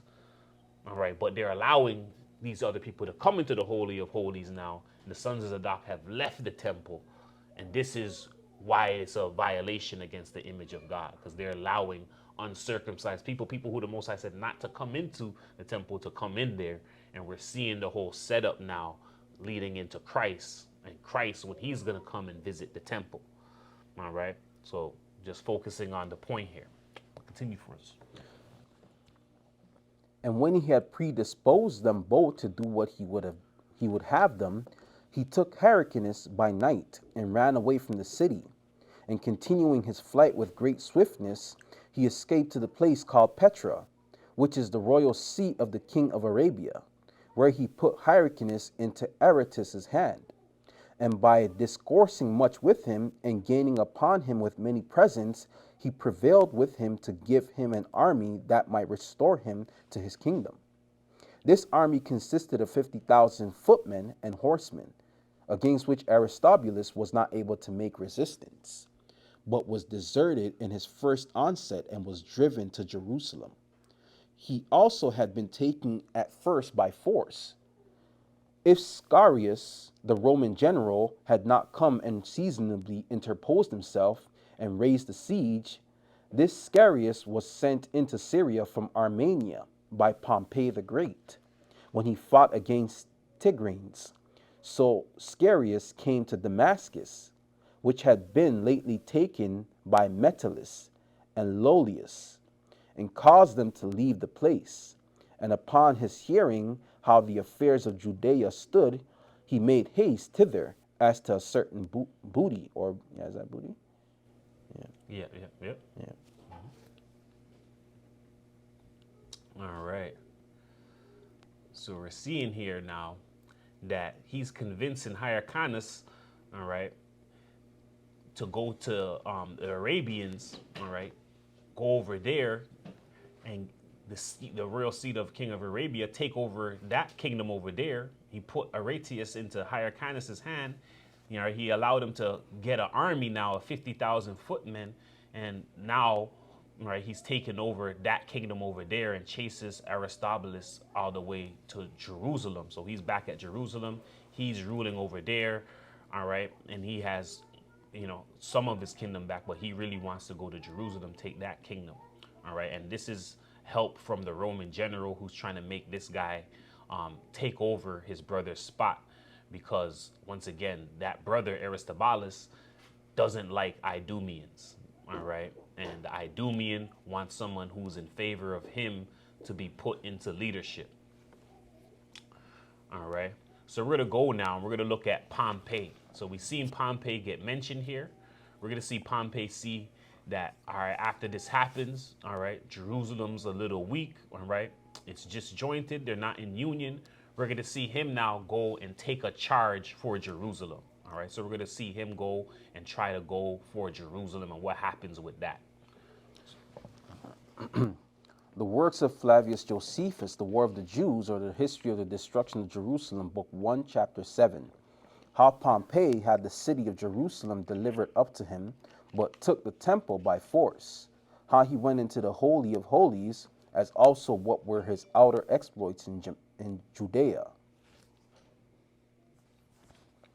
At this treatment, Pompey was very angry, and took Aristobulus into custody. And when he was come to the city, he looked about where he might make his attack, for he saw the walls were so firm that it would be hard to overcome them, and that the valley before the walls was terrible, and that the temple, which was within that valley, was itself encompassed with a very strong wall, insomuch that if the city were taken, the temple would be a second place of refuge for the enemy to retire to. All right, so Pompey, he's entered into Jerusalem. He's taken Aristobulus into custody, all right? He's now looking and surveying the scene. This is the first time. So you have to understand that this was, what's that show everybody's watching now? What's it called again? Where they have the big walls and stuff and they go. Ice Wall, right? From a long time ago. Game of Thrones? Game of Thrones, yes, Game of Thrones, yes. So Game of Thrones, they have all the walls that cover people's kingdom. This is how the world was back then. So we're in Jerusalem. The land of Jerusalem has a huge protective wall barrier around it. So they couldn't even really see inside the land. So him now taking it over for the first time, he's getting to see. So this is what they're giving you. He steps in, he's taking a look now. How am I going to take over? And then, once again, there's no airplanes at that time, no aerial view to get a shot. This is his first time as a warrior, as a general, seeing, okay, how can we take over? He's seeing that the walls around, they're so thick, they're so strong. Then he's looking towards the temple. He's seeing that even the temple has a protective wall around it. So he's like, if I take over and we come into here, all right, the people are then going to run from this inner part and they're going to have protection in the temple because there's temple walls there as well. And this is where the Most High goes and says that his church now and his people, they're going to deal with, you know, what do you call, what was it again? They're not going to have any walls, all right, of protection. All right, they're going to be a city with no walls. All right, and we see now that the church, all right, who's calling themselves the church, they have walls, which is Vatican City. All right, and there's a whole dispute when Trump was saying, hey, I'm going to put the wall up at the border, and the Vatican say, hey, that's not right. And Trump was like, hey, but you have a wall around your whole territory. All right, and you're trying to tell me not to put a wall on the border. All right, so once again, so the church or the temple at this time has a wall around it, and the kingdom itself has a wall around it. Pompey has took Aristobulus, but he still has to figure out how I'm going to take down this kingdom and the temple. All right, and this is his view of all of that. All right, so you actually read that part again so we get a more clearer understanding. All right, going back to verse 1. At this treatment, Pompey was very angry and took Aristobulus into custody. And when he was come to the city, he looked about where he might make his attack, for he saw the walls were so firm that it would be hard to overcome them, and that the valley before the walls was terrible, and that the temple, which was within the valley, was itself encompassed with a very strong wall, insomuch that if the city were taken, that the temple would be a second place of refuge for the enemy to retire to. So just to add, there was a valley as well in between that also made it like, hey, they're going to have to go through this valley and get through there. That's more, you know, bushes and, you know, it's hard terrain for them to deal with in war. All right, but continue. Verse 2. Now as he was long in deliberating about this matter, a sedition arose among the people within the city. Aristobulus's party being willing to fight and to set their king at liberty, while the party of Hyrcanus's were for opening the gates to Pompey. All right, so we're seeing two parties here. Aristobulus' party wants to fight to set their king at liberty, all right? And Hyrcanus' party wants to open it up to let the Romans in because they're going to give them more power. All right, so continue for us. And the dread people were in occasion these last to be a very numerous party, when they looked upon the excellent order the Roman soldiers were in. So Aristobulus's party was worsted and retired into the temple, and cut off the communication between the temple and the city, by breaking down the bridge that joined them together, and prepared to make an opposition to the utmost. But as the others had received the Romans into the city and had delivered up the palace to him, Pompey sent Piso, one of his great officers, into the palace with an army, who distributed a garrison about the city, because he could not persuade any one of those that had fled to the temple to come to terms of accommodation. He then disposed all things that were around about them, so that as might favor their attacks, as having Hyrcanus' party very ready to afford them both counsel and assistance. All right, so here we're seeing now they're trying to let the Roman soldiers in, all right? And now Aristobulus' party departs to the temple. They break down the bridge. They're preparing for all-out war against whoever's going to come against them. All right. All right, so the others, they receive the Romans. So we're seeing here how the Romans are getting into Jerusalem, all right, because it's hard to get into Jerusalem. But the Hebrews, once again, they're so used to, all right, getting their power from siding with the enemy. That's what's been going on here, all right? They're siding. These people want to side with the enemy, and whoever side with the enemy or the greatest enemy gets to have power and rulership over here. It's no longer about getting power from the Most High. doing what the Maccabees did, all right, standing on their own too, all right, standing up against those who are bigger than them, all right. They're going to the enemy to fraternize, all right, to get friendship in order to get power. This transcends to allowing the Romans, all right, and we all know the story, what happens there, into the land, all right. They're basically making friends with the bully. Yeah, they're making friends with, these bullies or whoever is the ruler nation, because they're like, I friend with them, these people won't contest against me. And this is what's happening here. All right, the Idumeans are coming up, and now they're backing Hyrcanus's party, and they're now taking down Aristobulus, and they're letting the Romans in. All right. And this is how the Romans are able to get their hands into Jerusalem now. All right, but continue for us.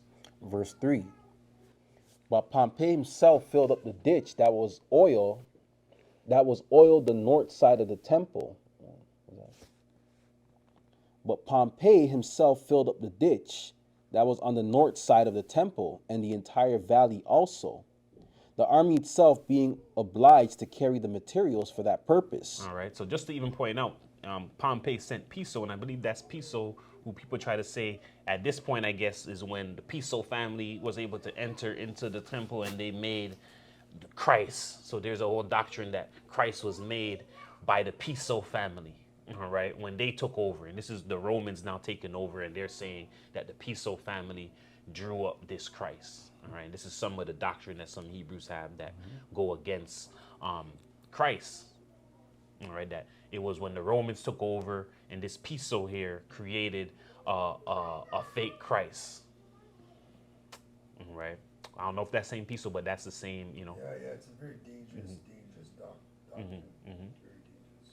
All right, but continue for us. And indeed, it was a hard thing to fill up that valley by reason of its immense depth, especially as the Jews used all the means possible to repel them from their superior situation. Nor had the Romans succeeded in their endeavors, had not Pompey taken notice of the 7 days, on which the Jews abstained from all sorts of work on a religious account, and raised his bank, but restrained his soldiers from fighting on those days, for the Jews only acted defensively on Sabbath days. But as soon as Pompey had filled up the valley, he erected high towers upon the bank, and brought those engines which they had fetched from Tyre near to the wall, and tried to batter it down. And the slingers of stones beat off those that stood above them, and drove them away.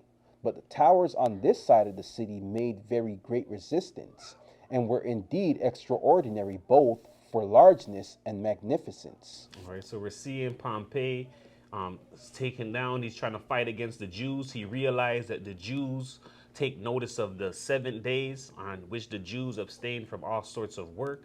All right, so he's trying to use this against them, but he's forgetting that from the Hasmonean time, the Maccabean time, they already said, hey, we're going to start to fight on these days, because they were losing on the Sabbath day. The enemy would just wait till the Sabbath day. They're like, yo, they want to follow the law so much they're not really doing no work. We're going to attack them on this day. All right, but we'll continue for us. Verse 4. Now here it was that, upon the many hardships which the Romans underwent, Pompey could not but admire not only at the other instances of the Jews' fortitude, but especially that they did not at all intermit their religious services, even when they were encompassed with darts on all sides.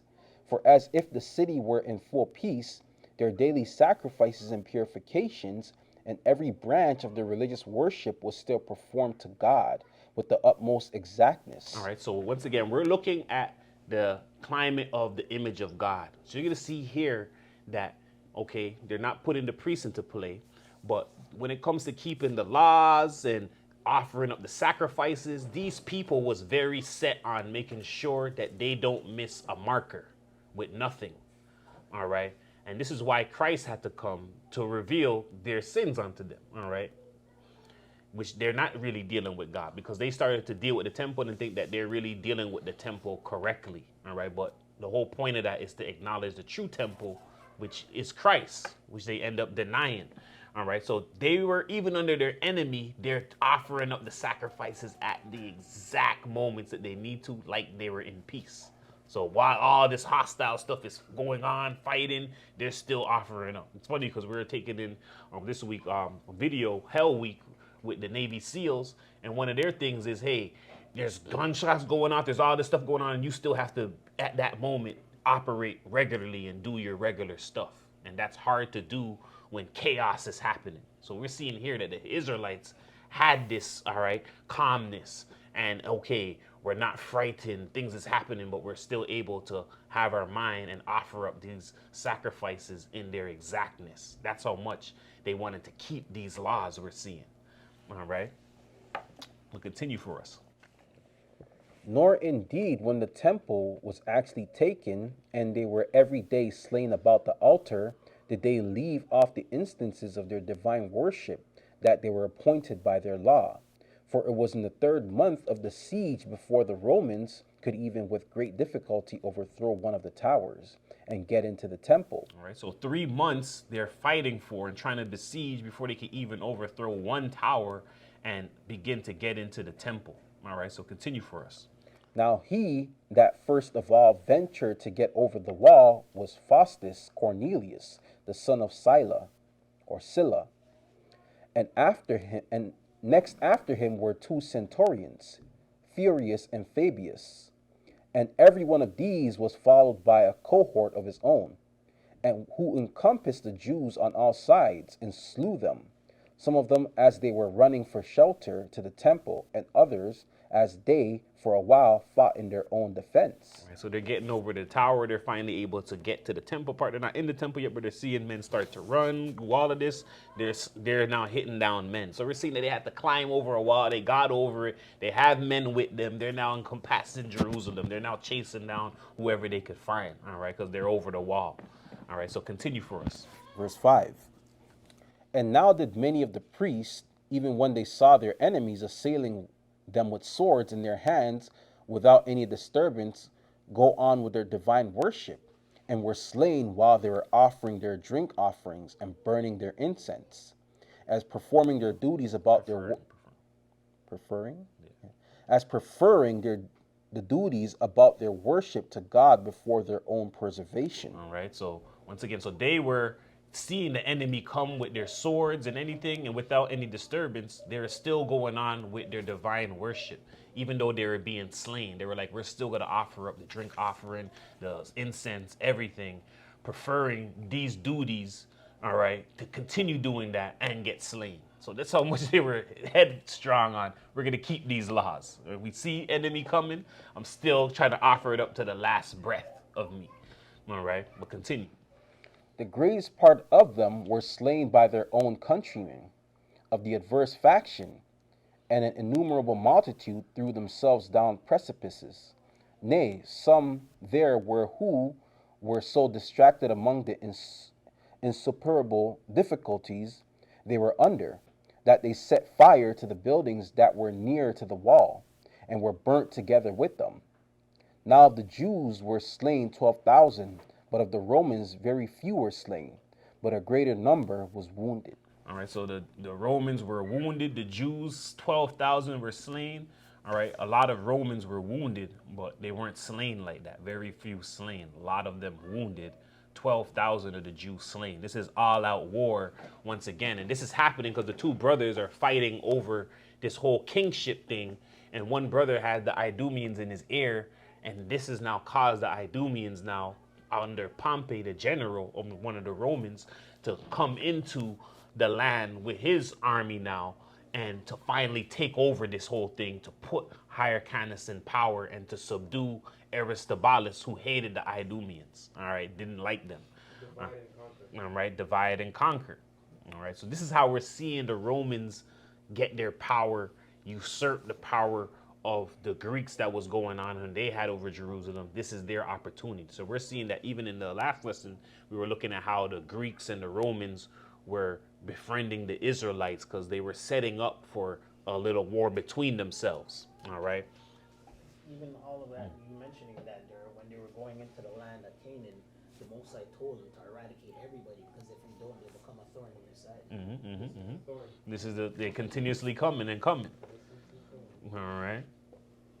So continue for us. Yes. verse 6.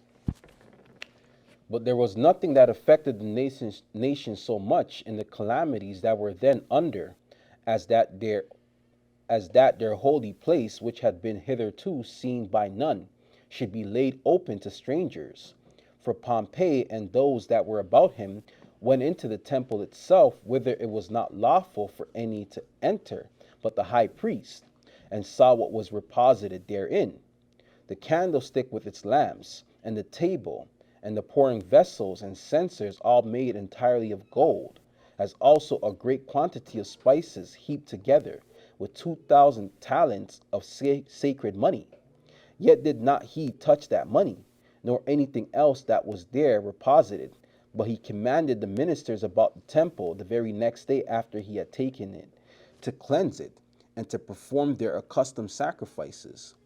Moreover, he made Hyrcanus high priest, as one that not only in other respects had shown great alacrity on his side during the siege, but as he had been the means of hindering the multitude that was in the country from fighting for Aristobulus, which they were otherwise very ready to have done. By which means he acted part of a good general, and reconciled the people to him more by benevolence than by terror. All right, so we're seeing there now make Hyrcanus the high priest. He's the one ruling. They're saying, hey, when we were trying to come here, you didn't make it hard for us. You were bringing the people onto you. All right, and Aristobulus wanted to contend. We were ready to fight with him, whatever.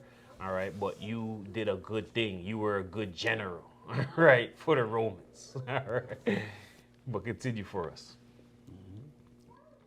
Now among the captives, Aristobulus' father-in-law was taken, who was also his uncle. So those that were the most guilty he punished with decollation, but rewarded Faustus and those with him that had fought so bravely with glorious presents, and laid a tribute upon the country and upon Jerusalem itself. He also took away from the nation of all those cities that they had formerly taken, and that belonged to Celesyria, and made them subject to him that was at the appointed that time appointed to be the Roman president there, and reduced Judea within its proper bounds. He also built Gadara, that had been demolished by the Jews, in order to gratify one Demetrius, who was of Gadara, and was one of his own freedmen. He also made other cities free from their dominion, that lay in the midst of the country,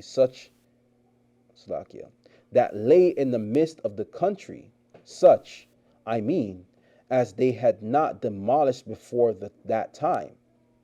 Hippos and Scythopolis, as also Pella and Samaria and Marissa, and besides these Ashdod and Jamnia and Arethusa, and in the like manner dealt he with the maritime cities, Gaza, Joppa, and Dora, and that which was anciently called Stratos' tower, but afterward rebuilt with the most magnificent edifices, and had its name changed to Caesarea by King Herod, all which he restored to their own citizens, and put them under the province of Syria, which province together with Judea, and the countries as far as Egypt and Euphrates, he committed to Scaurus as their governor, and gave him 2 legions to support him, while he made all the haste he could himself to go through Cilicia, in his way to Rome, having Aristobulus and his children along with him as his captives. They were 2 daughters and 2 sons, the one of which sons, Alexander, ran away as he was going, but the younger, Antigonus, with his sisters, were carried to Rome. All right, so we see here that when they took over, what they were doing was reducing the Jews to their proper border. Because remember, under the first Hyrcanus, they extended their borders. They put the Idumeans under captivity of them. The Idumeans is returning this favor now, all right? Because they know that they got taken over, Samaria, other places. So they are now reducing back the power of Judea by relinquishing their powers in these areas. All right. So while these people thought that they're in league with Rome and Rome was going to be benefit to them, they're already reducing their borders. All right, by taking back these areas that the Jews were controlling. All right, and one of their areas they were controlling them as well. All right, and converted them, as we went into, converted them to Jews. All right, this was the first instance of, all right, the, I guess you could say, the, what you would say, white folks becoming Jews, Jewish people. All right, and not being Hebrews. This was done back then, and there was no difference with them back then. As I said, from that day they were Jews. They were circumcised. They did the performance of that, so they were like Jews with all the customs. All right. So we're also going to go now. We're going to see, because all of these people are under the Emperor Julius Caesar.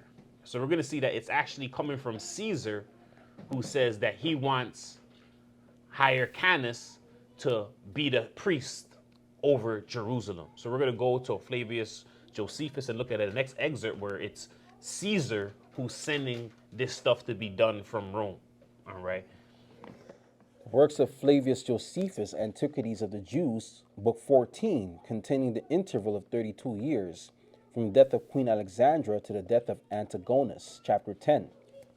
The honors that were paid the Jews, and the leagues that were made by the Romans and other nations with them. Verse 1.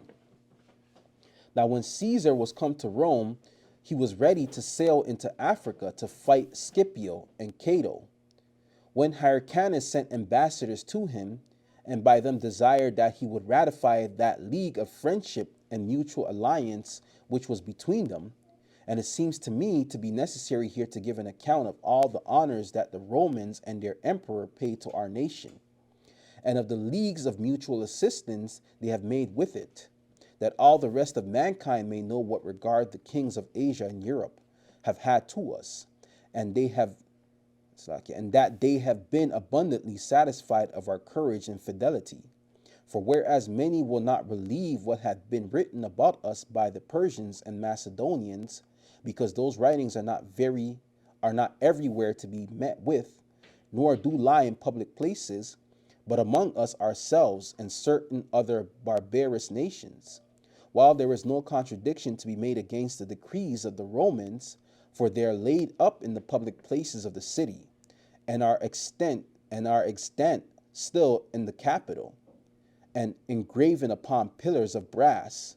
Nay, besides this, Julius Caesar made a pillar of brass for the Jews at Alexandria, and declared publicly that they were citizens of Alexandria. All right. So he makes a pillar of brass for the Jews at Alexandria and declares that they are citizens of Alexandria. We see also they're saying now that, all right, he's worried about the people around him hearing about the writings of the Persians and the Macedonians that's going to talk about the Romans. So we're seeing here the Persians being linked as well to Iran, these things, that they always understood a certain notion about the Romans, and the Romans here are like, all right, these papers are not public, so people are not going to read this and get a different opinion of us, while our papers are public and people read the stuff in the public and they'll have our ideas and understanding. And they still use that tactic today by using media, and social media, right, to put about what their thoughts is and hiding things that are written, all right, inwardly. And people have to look more into the inner working of things to get a true understanding. So at this time they understood this, that, hey, the Persians who are writing about us, they're not going to have any of these things here. All right, so continue for us. We're almost going to be finished here. Out of these evidences will I demonstrate what I say, and will not set down the decrees made both by the Senate and by Julius Caesar, which relate to Hyrcanus and to our nation. Caius Julius Caesar, imperator and high priest and dictator the second time, to the magistrates, senate, and people of Sidon, sendeth greeting. If you be in health, it is well. I also and the army are well. I have sent you a copy of that decree, registered on the tablets which concerns Hyrcanus, the son of Alexander, the high priest and ethnarch of the Jews, that it may be laid up among the public records.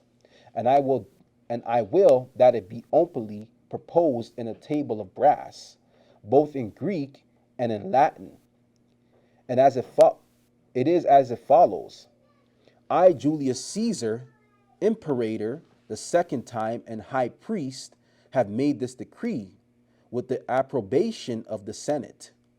Whereas Hyrcanus, the son of Alexander the Jew, had demonstrated his fidelity and diligence about our affairs, and this both now and in former times, both in peace and in war, as many of our generals have borne witness, and came to our assistance in the last Alexandrian war, with 1,500 soldiers, and when he was sent by me to Mithridates, showed himself superior in valor to all the rest of that army. For these reasons, I will that Hyrcanus, the son of Alexander, and his children be ethnarchs of the Jews, and have the high priesthood of the Jews forever, according to the customs of their forefathers, and that he and his sons be our confederates, and that besides this, every one of them be reckoned among our particular friends. I also ordain that he and his children retain whatsoever privileges belong to the office of high priest, and whatsoever favors have been hitherto granted them. And if at any time hereafter there arise any questions about the Jewish customs, I will that he determine the same. And I think it not proper that they should be obliged to find us winter quarters, or that any money should be required of them. All right, so here we're seeing he's like, hey, he wants Hyrcanus, the son of Alexander, and his children to be ethnarchs. Ethnarchs is, all right, is a Greek word that refers to political leadership over common ethnic group, all right, or homogeneous kingdom, all right. It means ethnos, which is tribe, and archon, leader, all right, so leader of the tribe, all right. So he made these people leader of the tribe. All right, they're not a governor, not a king of a district. So they're governors, not kings. So he wanted, once again, Hyrcanus and his children to be the high priest. And this usually comes from the father who says who's going to be high priest. We're seeing that the Roman is dictating who's going to be high priest based on their allegiance to Rome. And you're going to see that that's still happening today with the Vatican and the Pope, that if you don't agree with them or sign a treaty with them of agreement, all right, then you're going to see that you're falling on their bad side. And this is kind of what's happening with Russia, who's not in agreement with the Church of Rome. So the Church of Rome is using secular sources, all right, the states and the republics to form against Russia and make it not seem like it's a religious war, all right, but it is. They're not giving allegiance to Rome, therefore Rome goes against who doesn't give allegiance to them. So that's Iran, that's Russia, that's North Korea, that's these different places that says we're not giving allegiance to you, while the other ones are giving allegiance. Saudi Arabia, all the places, even America let the Pope come in and go through the whole of America. Canada, all these places are in agreement with Rome. Please be aware that if you are following along with us, some of the words, because I have to take a screenshot of the picture and then copy the stuff, because this book is not on PDF or anything. I have to take a screenshot, copy the words, and then translate it back. So some of the words got messed up for those who might read it along the document, but we have the book right here to ensure that you're getting the fullness of it. All right. Yeah. All right. So that's Greeks, Romans, and Jews. And this is basically the climate of what was happening at the New Testament time. So this book goes into that history, tying these three groups and what was kind of happening. We're going to the fall of the Hasmonean state. We're wrapping all of this up. All right. All right, this is out of the books Greeks, Romans, and Jews by James D. Newsom. All right, this is page 60. The fall of the Hasmonean state. Aristobulus II, 69 to 63 BC.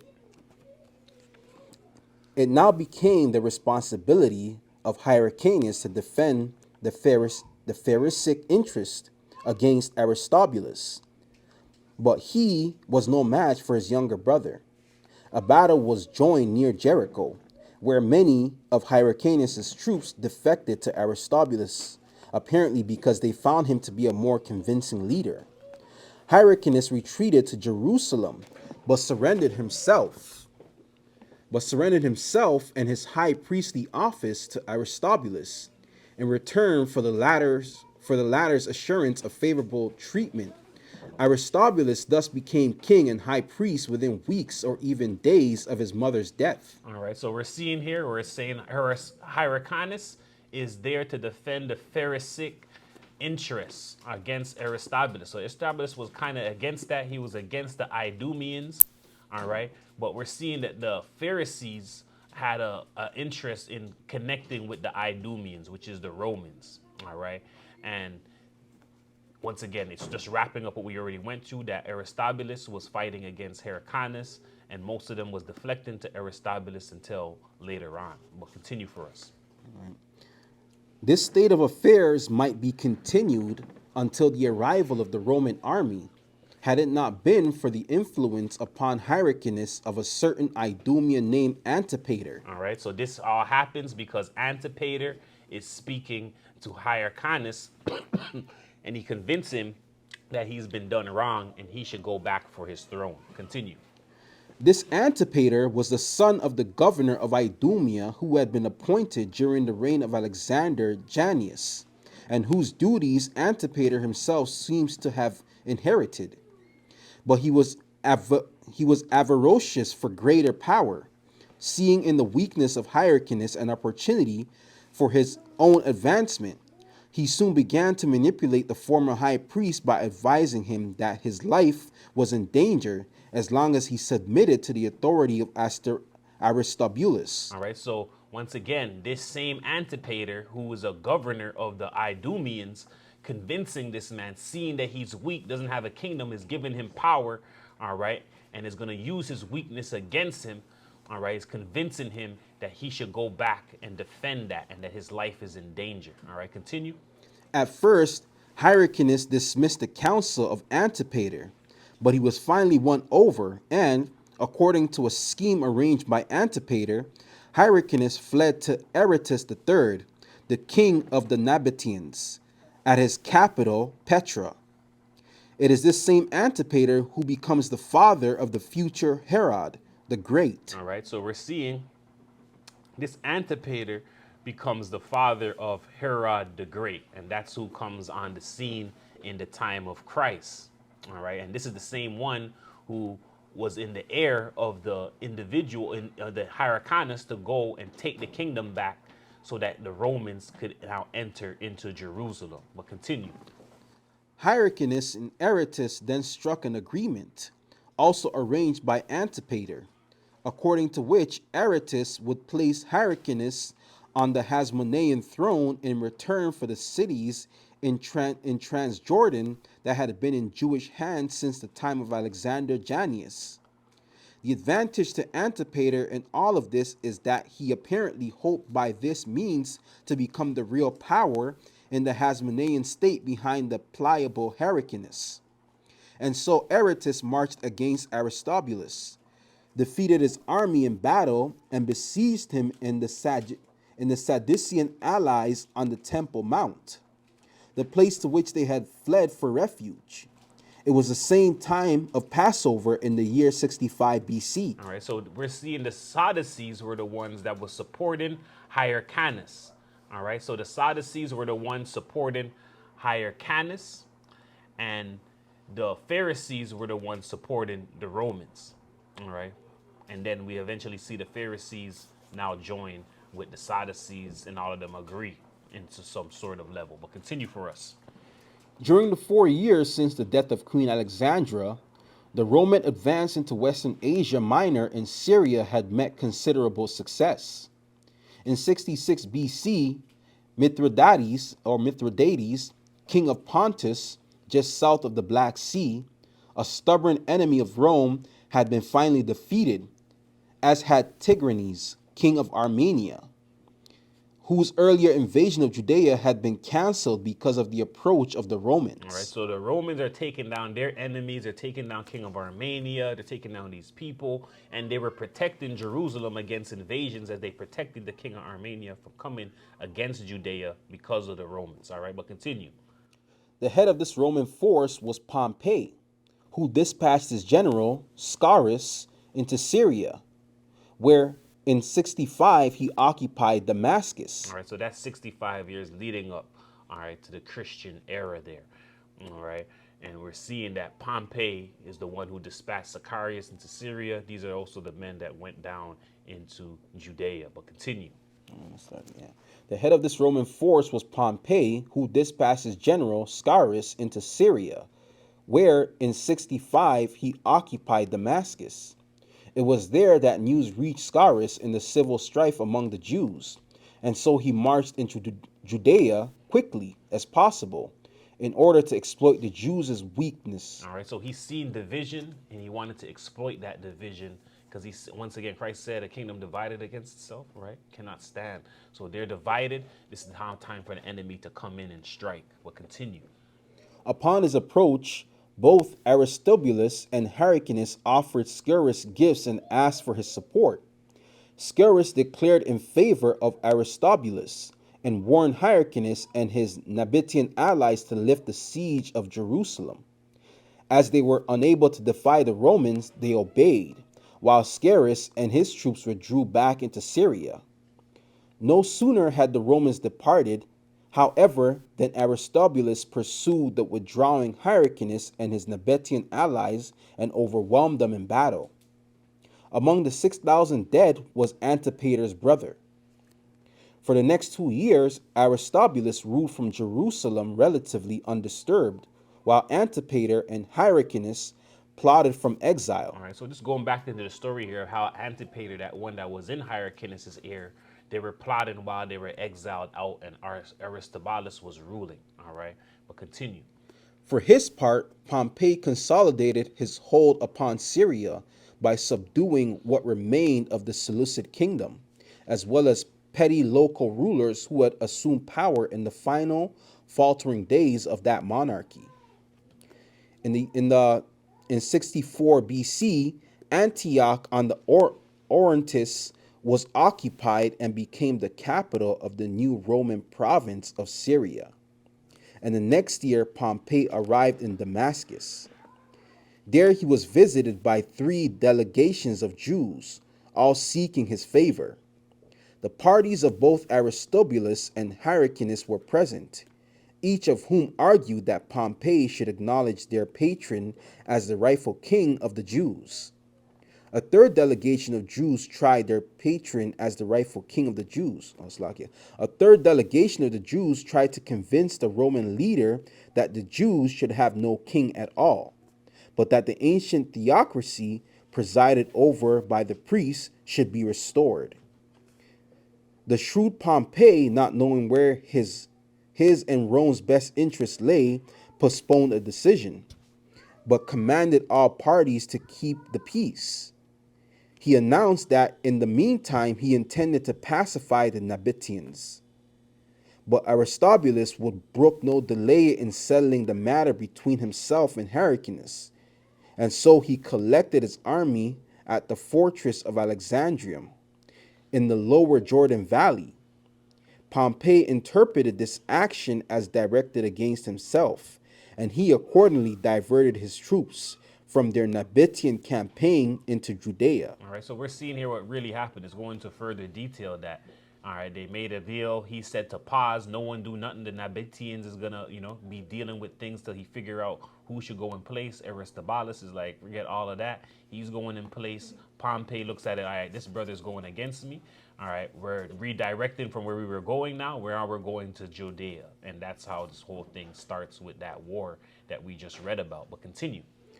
But Aristobulus would brook no delay in settling the matter between himself and Hyrcanus, and so he collected his army at the fortress of Alexandrium in the lower Jordan Valley. Pompey interpreted this action as directed against himself, and he accordingly diverted his troops from their Nabatean campaign and into Judea.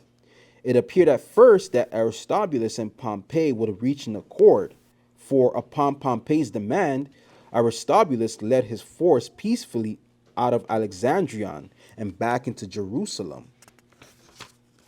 Aristobulus was apparently unable to decide if his advantage lay in resistance to Pompey or in cooperation with him. but he eventually opted for the latter. He visited Pompey at his camp near Jericho, where he promised subjection to the Romans, including the guarantee of unimpeded entrance by them into Jerusalem. But when Pompey's representative, Gabinius, arrived at the gates of the city, a frightened populace shut the gates and refused to admit him and his troops. Pompey, infuriated, then seized Aristobulus, who was still in his camp, and marched upon Jerusalem. The citizens of the city were of two minds concerning Pompey's approach. The allies of Aristobulus wished to resist and possibly rescue their leader, whereas most of the people simply wanted to open the city to the powerful Roman army and thereby avoid destruction. The latter group thus grew wide the city gates. Threw wide the city gates, allowing the Romans to walk in. But the army of Aristobulus gathered on the Temple Mount, where they raised their fortifications and prepared for a siege. As the Temple Mount consists of a ridge bordered on three sides by valleys and ravines, the open northern end was its most vulnerable point. Here, being barricades, the partisans of Aristobulus held out for 3 months, while the Romans erected earthen ramparts from which their siege engines could hurl missiles against the Jews. On a Sabbath day in the summer of 63 BC, the defensive wall was breached and the legionnaires poured in, led by the son of the former dictator of Rome, Sulla, an officer named Cornelius Faustus. Some Jews committed suicide. Some were killed by the Romans. A total number of fatalities, according to Josephus, of about 12,000. Among those to fall were a number of priests who were offering sacrifices who refused to give up their sacred duties, so that they were murdered before the altar. When the killing was over, Pompey inspected the scene, including the interior of the Holy of Holies, which he treated with respect, not allowing it to be looted. The next day he restored to Hyrcanus the office of high priest, but not that of kingship. He instructed that the temple sacrifices should be resumed. He executed surviving leaders of the resistance and awarded honors to Cornelius Faustus and others for their bravery. And in this manner, the Hasmonean state came to an end.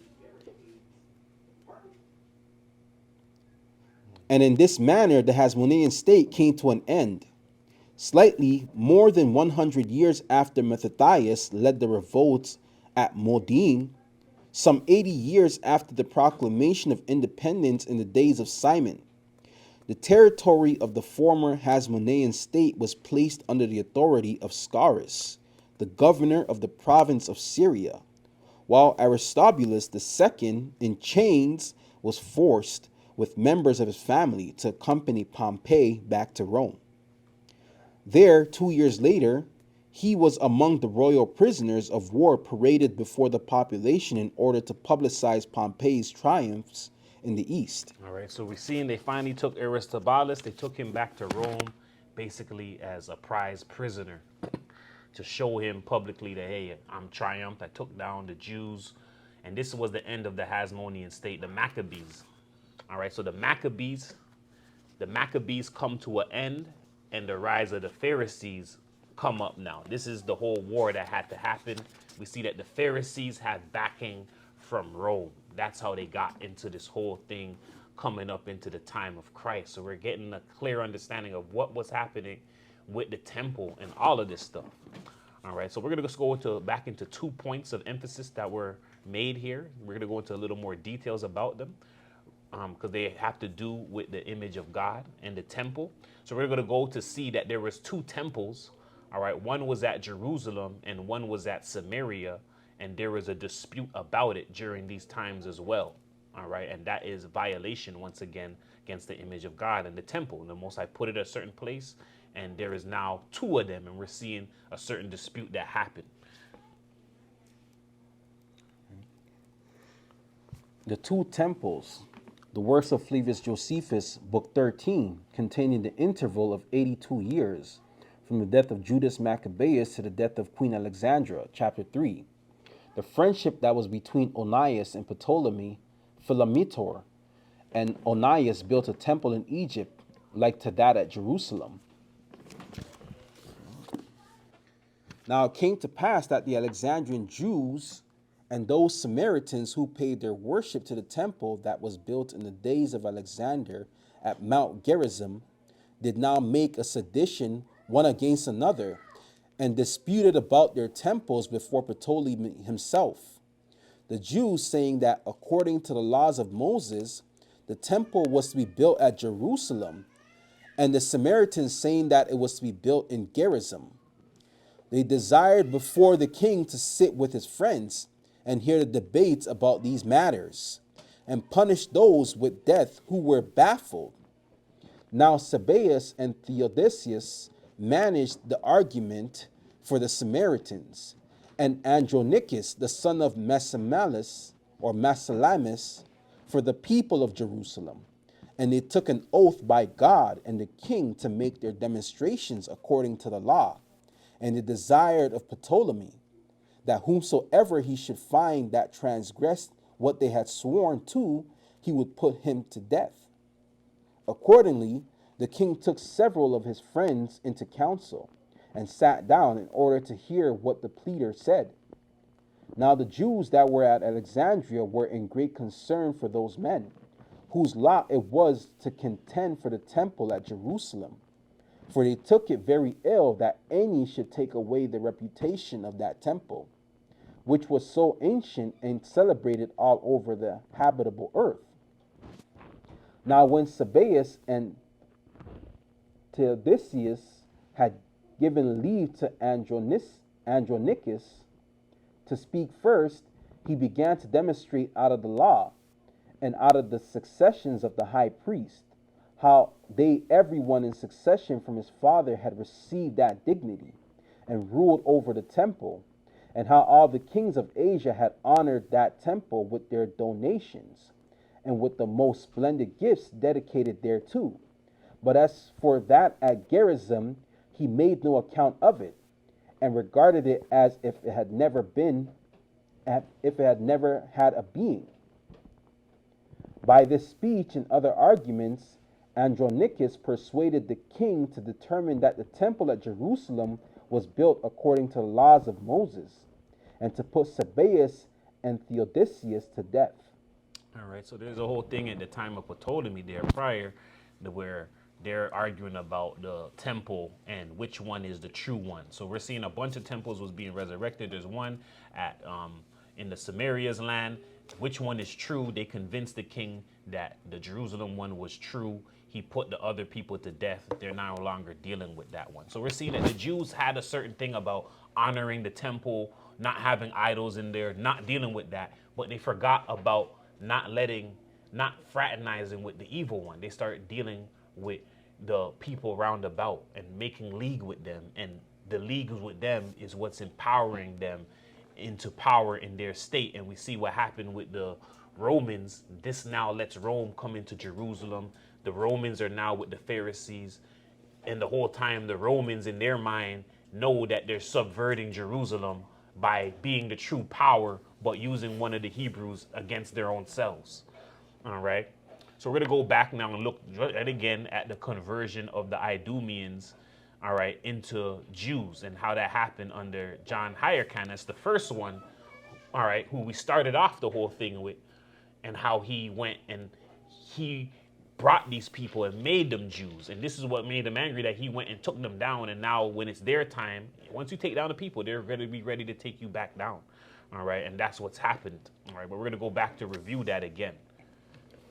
The works of Flavius Josephus, Book 13.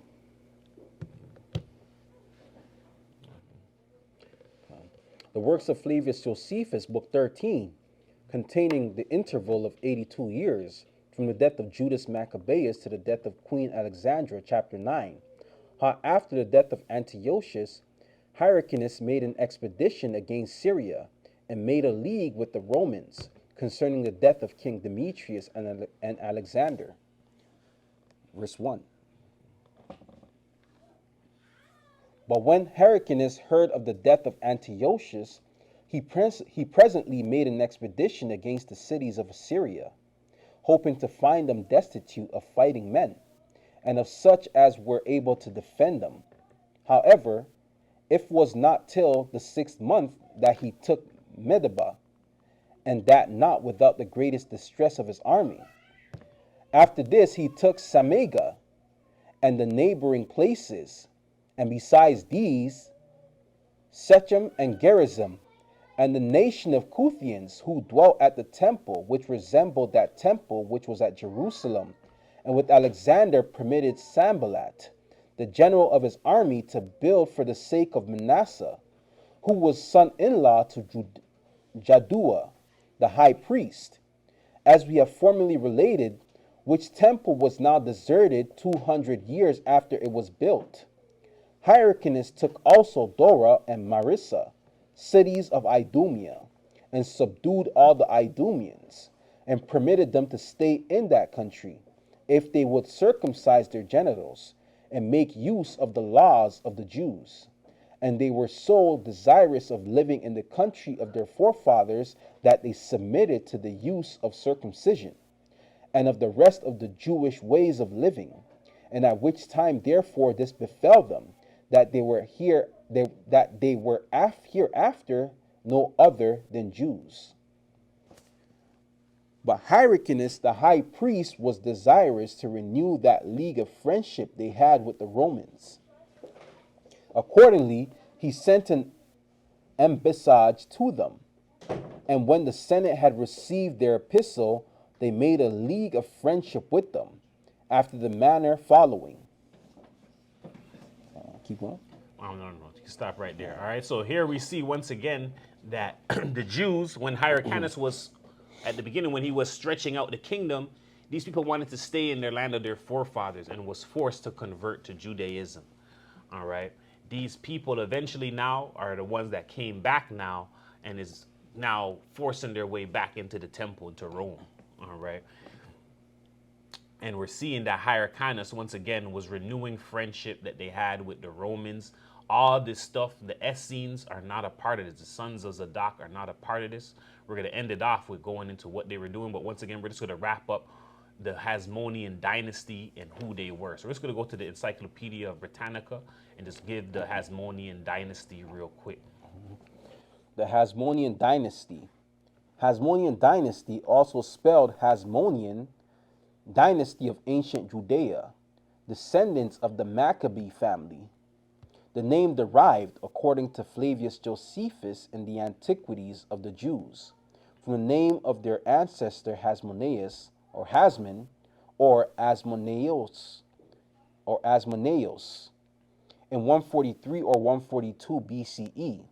Simon Maccabeus, son of Mattathias, and brother of Judas Maccabeus, succeeded his brother Jonathan as leader of the Maccabean revolt against the Seleucid dynasty. He soon became independent of the Seleucids as high priest, ruler, and ethnarch of Judea. The offices were hereditary, and Simon thus became the first of the Hasmonean dynasty. He was succeeded by his son John Hyrcanus I, Aristobulus I, Alexander Jannaeus, and his widow Salome Alexandra. Aristobulus II, John Hyrcanus II, and the last Hasmonean, Antigonus, who was deposed and executed by the Romans under Mark Antony. All right. So here we're seeing once again the wrap up of the Hasmonean dynasty. All the forefathers from there, how we reached to the end, the Romans coming, taking them down, executing them. All right. And the Pharisees beginning their time. So this book, the Maccabees inside of here, deals with the Maccabees. All right. We're now coming into the Pharisee time and ending that time. All right. And next week we'll get into Herod and all of that. All right. Just to wrap it up. Oh, so we're going to go into that one. All right. So to wrap it up, we're going to go into the Essenes. And it's just going to give us a look at the Essenes and their thought at this time.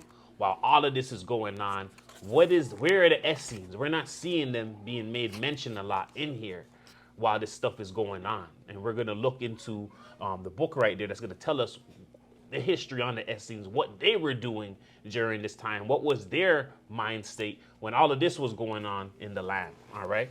All right, this is out of the Greeks, Romans, and Jews, once again by James D. Newsom. All right, the Essenes. Although the Essenes constituted a sectarian group which, like the Pharisees and Sadducees, rose to prominence during the Hasmonean times, they were distinctive in that they constituted a monastic community, or perhaps more accurately, a monastic movement represented by several communities. In other words, whereas both Pharisees and Sadducees were active in the day-to-day life in Jerusalem and other parts of Palestine, the Essenes generally withdrew into their exclusive settlements, which perhaps helps to account for the fact that they are never mentioned in the New Testament. All right, so you're going to see here that the Pharisees and the Sadducees, they're day to day in the temple, Jerusalem. The Essenes are not. They withdraw, they go into communities. When you hear about them, you're hearing about John the Baptist in the wilderness. All right, you're not really hearing them mention about the communities and all of this stuff. All right, but continue. And not a lot of people know that John the Baptist was a part of a community. They just see him in the New Testament, not knowing that the Dead Sea Scrolls and all of that has been attributed to John the Baptist. All right, but continue. Okay.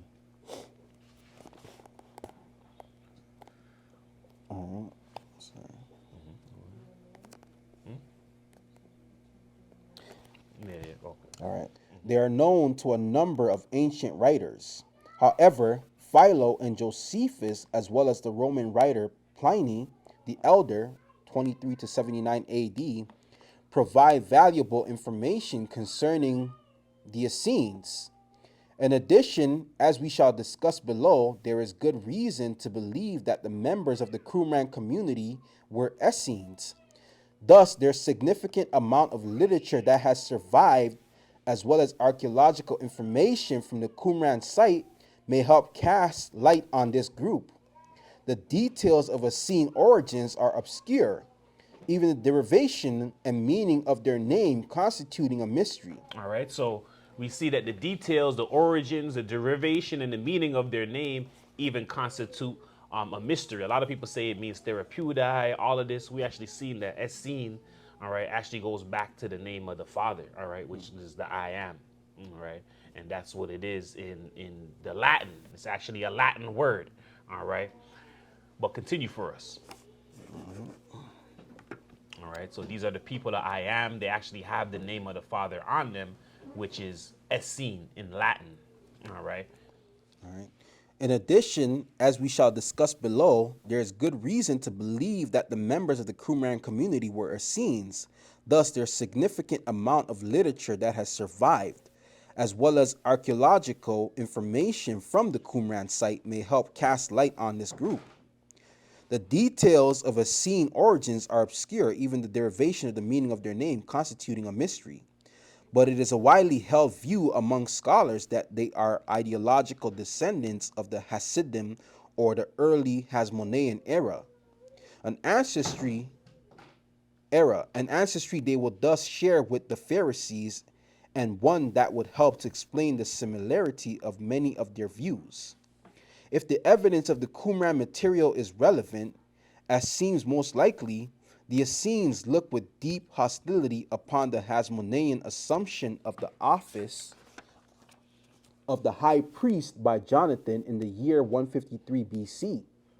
The following passage from the Habakkuk Pesher discovered at the Qumran may characterize the Essene view of the so-called wicked priest. All right, so they're seeing and they're looking and they're saying, hey, seems like the Essenes had a problem with something that happened in the Hasmonean Empire, and it's saying it could have started with Jonathan. Jonathan, when you go into there, was actually the individual who made a league with Greece. All right, so when you go into the scriptures, Jonathan was making leagues with the people around about. All right, so continue for us. The following passage from the Habakkuk Pesher discovered at Qumran may characterize the Essene view of the so-called wicked priest, whom a number of scholars identify with Jonathan. All right, it's Habakkuk chapter 2, verse 5 to 6. This concerns the wicked priest who was called by the name of truth when he first arose. But when he ruled over Israel, his heart became proud, and he forsook God and betrayed the precepts for the sake of riches. He robbed and amassed the riches of the men of violence who rebelled against God, and he took the wealth of the peoples, heaping sinful iniquity upon himself. And he believed in the ways of abominations amidst every unclean defilement. Habakkuk Fesher 8 and 35. The Essene response to the rule of the Hasmoneans apparently was to remove themselves from the Jerusalem community, both physically, by leaving the city, and theologically, by repudiating the leadership of the Hasmonean-led Jerusalem priesthood. It is about this time that the Qumran site was constructed and settled, and probably about this time that the other Essene communities were also established, none of which to this date has been discovered. Although they were in close contact with one another and to some extent with fellow Jews in Jerusalem and other towns and villages, they continued to dissent from mainstream Jewish life as long as a member of the Hasmonean dynasty ruled the life of the nation. All right, so they're seeing here, they went away, they're not dealing with the people. All right, the Essenes, all right, started to have little towns, villages, but they're not dealing with the everyday life. They're not dealing with the priesthood that they set up. They're dealing with their own priesthood within, but they're not dealing with the main one. All right, continue for us. It's not good.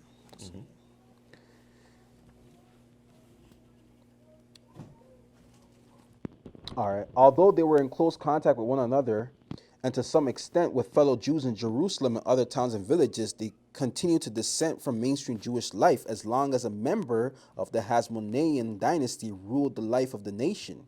Indeed, much of the evidence from Qumran strongly suggests that they considered themselves in a state of war with the reigning Hasmonean priesthood, a war which, in apocalyptic fashion, God would decide in their favor.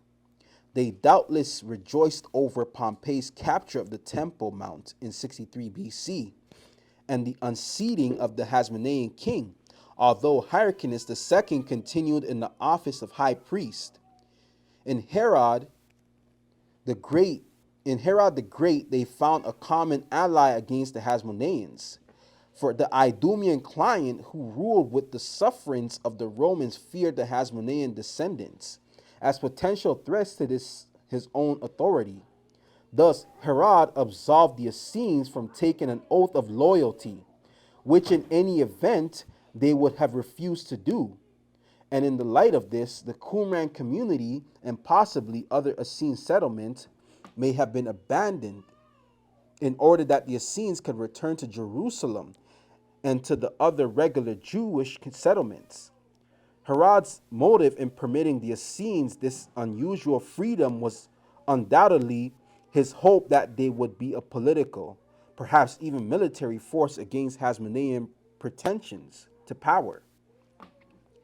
Josephus' mention of a gate in the wall of Jerusalem at the time of its destruction in 70 AD, named the Gate of the Essenes, may suggest that the dwellings of Essene inhabitants of Jerusalem during the Herodian period were grouped together, thus perpetuating the sect's sense of community.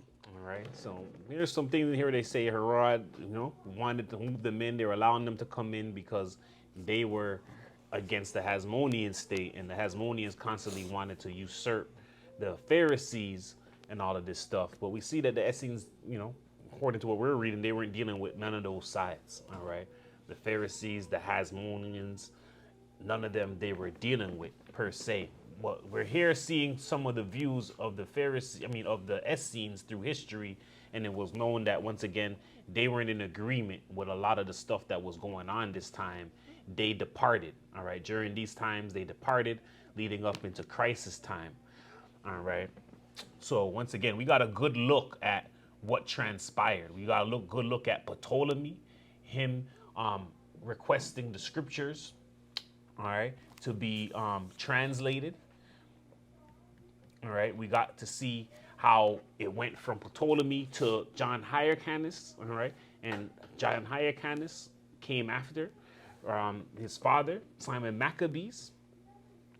All right, John Hyrcanus began to take over and make Jerusalem a big, power structure again, converting Idumeans, who later become Romans, all right, and circumcising them and making them become Jews. All right. This leading up to all the stuff that's happening, we see that two sons from John Hyrcanus, all right, Aristobulus and Hyrcanus II, all right, or actually from Alexander, John Hyrcanus' son, and Alexander has two sons that are named after his father, Hyrcanus, and another one named after him, Alexander. These two sons are going to war. They agree. Aristobulus becomes king. One becomes high priest. Antipater, a person of the Idumeans, governor of the Idumeans, is in his ear to tell him this is not right. He should go back for his spot. This allows the Romans to befriend one of the side of the Jews, to support them, and through this support, they make their entrance into Jerusalem eventually to take down the Jews and undo what the first Hyrcanus did, which was to make the kingdoms round about them, all right, subservient to the Jews, even converting Idumeans. All right, they reverse all of that, usurp their power, and this is now getting ready to bring Christ onto the stage. The Romans are here. We know how they got their power. They got their power by backing the Pharisees. All right, them backing the Pharisees. This is how they get led into power, and them being the real power, but using the Pharisees basically as a ploy, a way in to Jerusalem to support them, to support their ministry. And through this ministry, the Romans are getting more power. All right, and next week we're gonna really see now when Christ comes on the scene, Herod's there, all of this stuff's going on, what starts to transpire with the temple again in the image of God. All right, we got to see that there's two temples at this time. There's one in Gerizim, all right, in Samaria, and there's one in Jerusalem. They killed the people that were supporting the one in Samaria, all right. So the people at this time was very concerned with keeping the law. So we're going to even go into next week. You're going to see some things happen when Herod and the Romans come in concerning the temple, idol worship, all this. You're going to see that the Jews are dead set on keeping the law. What trips them up is you're going to see is them not understanding who Christ is. All right, so their whole focus is the temple, the laws, but they're forgetting principles. They're forgetting Christ. They're forgetting not fraternizing with the enemy, trusting God to deliver them from their enemies. They're trusting in friendships with relations with kingdoms around them. This led to trusting the Romans, all right, that the Roman is going to make this individual who's lost his kingship, who's supposed to be the ruler, all right, go back and get his. And this trust of Rome is eventually the downfall, in the beginning downfall of Jerusalem, we see. All right, so that being said, we went through a plethora. I hope everybody got a more understanding, in-depth understanding, look at the history leading up to Christ's entrance on the scene and how the power switched. It was important that we see how the power switches from the Maccabean and the Hasmonean Empire into what's now called the Pharisees, all right, dealing with things at that time. All right, so we're going to go into that and see that. All right, so once again, hope everybody was able to get a further understanding on the history that's missing out of the Bible. And that's, once again, in this book, the Apocrypha, KJV. A lot of it was in here. We also had to go into the book of Josephus. Without these two books, we're not going to get the full understanding on what happened in between these times and what happened leading up into Christ, and how did these two, these people get on the scene, the Pharisees, the Sadducees, the Romans. As in the Bible and in here, there is no Pharisees, there is no Sadducees, there is none of that. All right. So with that being said, We're gonna go to Philippines 4:8. This is the book of Philippians chapter 4, verse 8. Finally, brethren, whatsoever things are true. All right, so it's true. What's true? That, guess what? The Maccabees was ruling for a time. They start dealing with treaties with other nations. It's true that we befriended other nations. We befriended Romans and Greeks in order to have influence of power, in order to have support from them. This support that we were getting from them, these enemies eventually are using it to their advantage to gain more traction into Jerusalem, which we see ended up happening with Rome. All right, continue for us. All right. Whatsoever things are honest. All right, it's honest that what happened. These different things are transpiring with the image of God, the temple of God. All right, they made 2 temples. They're putting people in place that shouldn't be in place. The sons of Zadok should be ruling. They're not thinking about that. Who's ruling? Whoever is subsiding with the enemy who's in power at that time. All right, continue for us. Whatsoever things are just. All right, it's just when God brings these punishments because of these things. All right, and we're coming up to see that under Christ, what happened to our people is going to become just because of what they're dealing with and the sins against the image of God. Continue for us.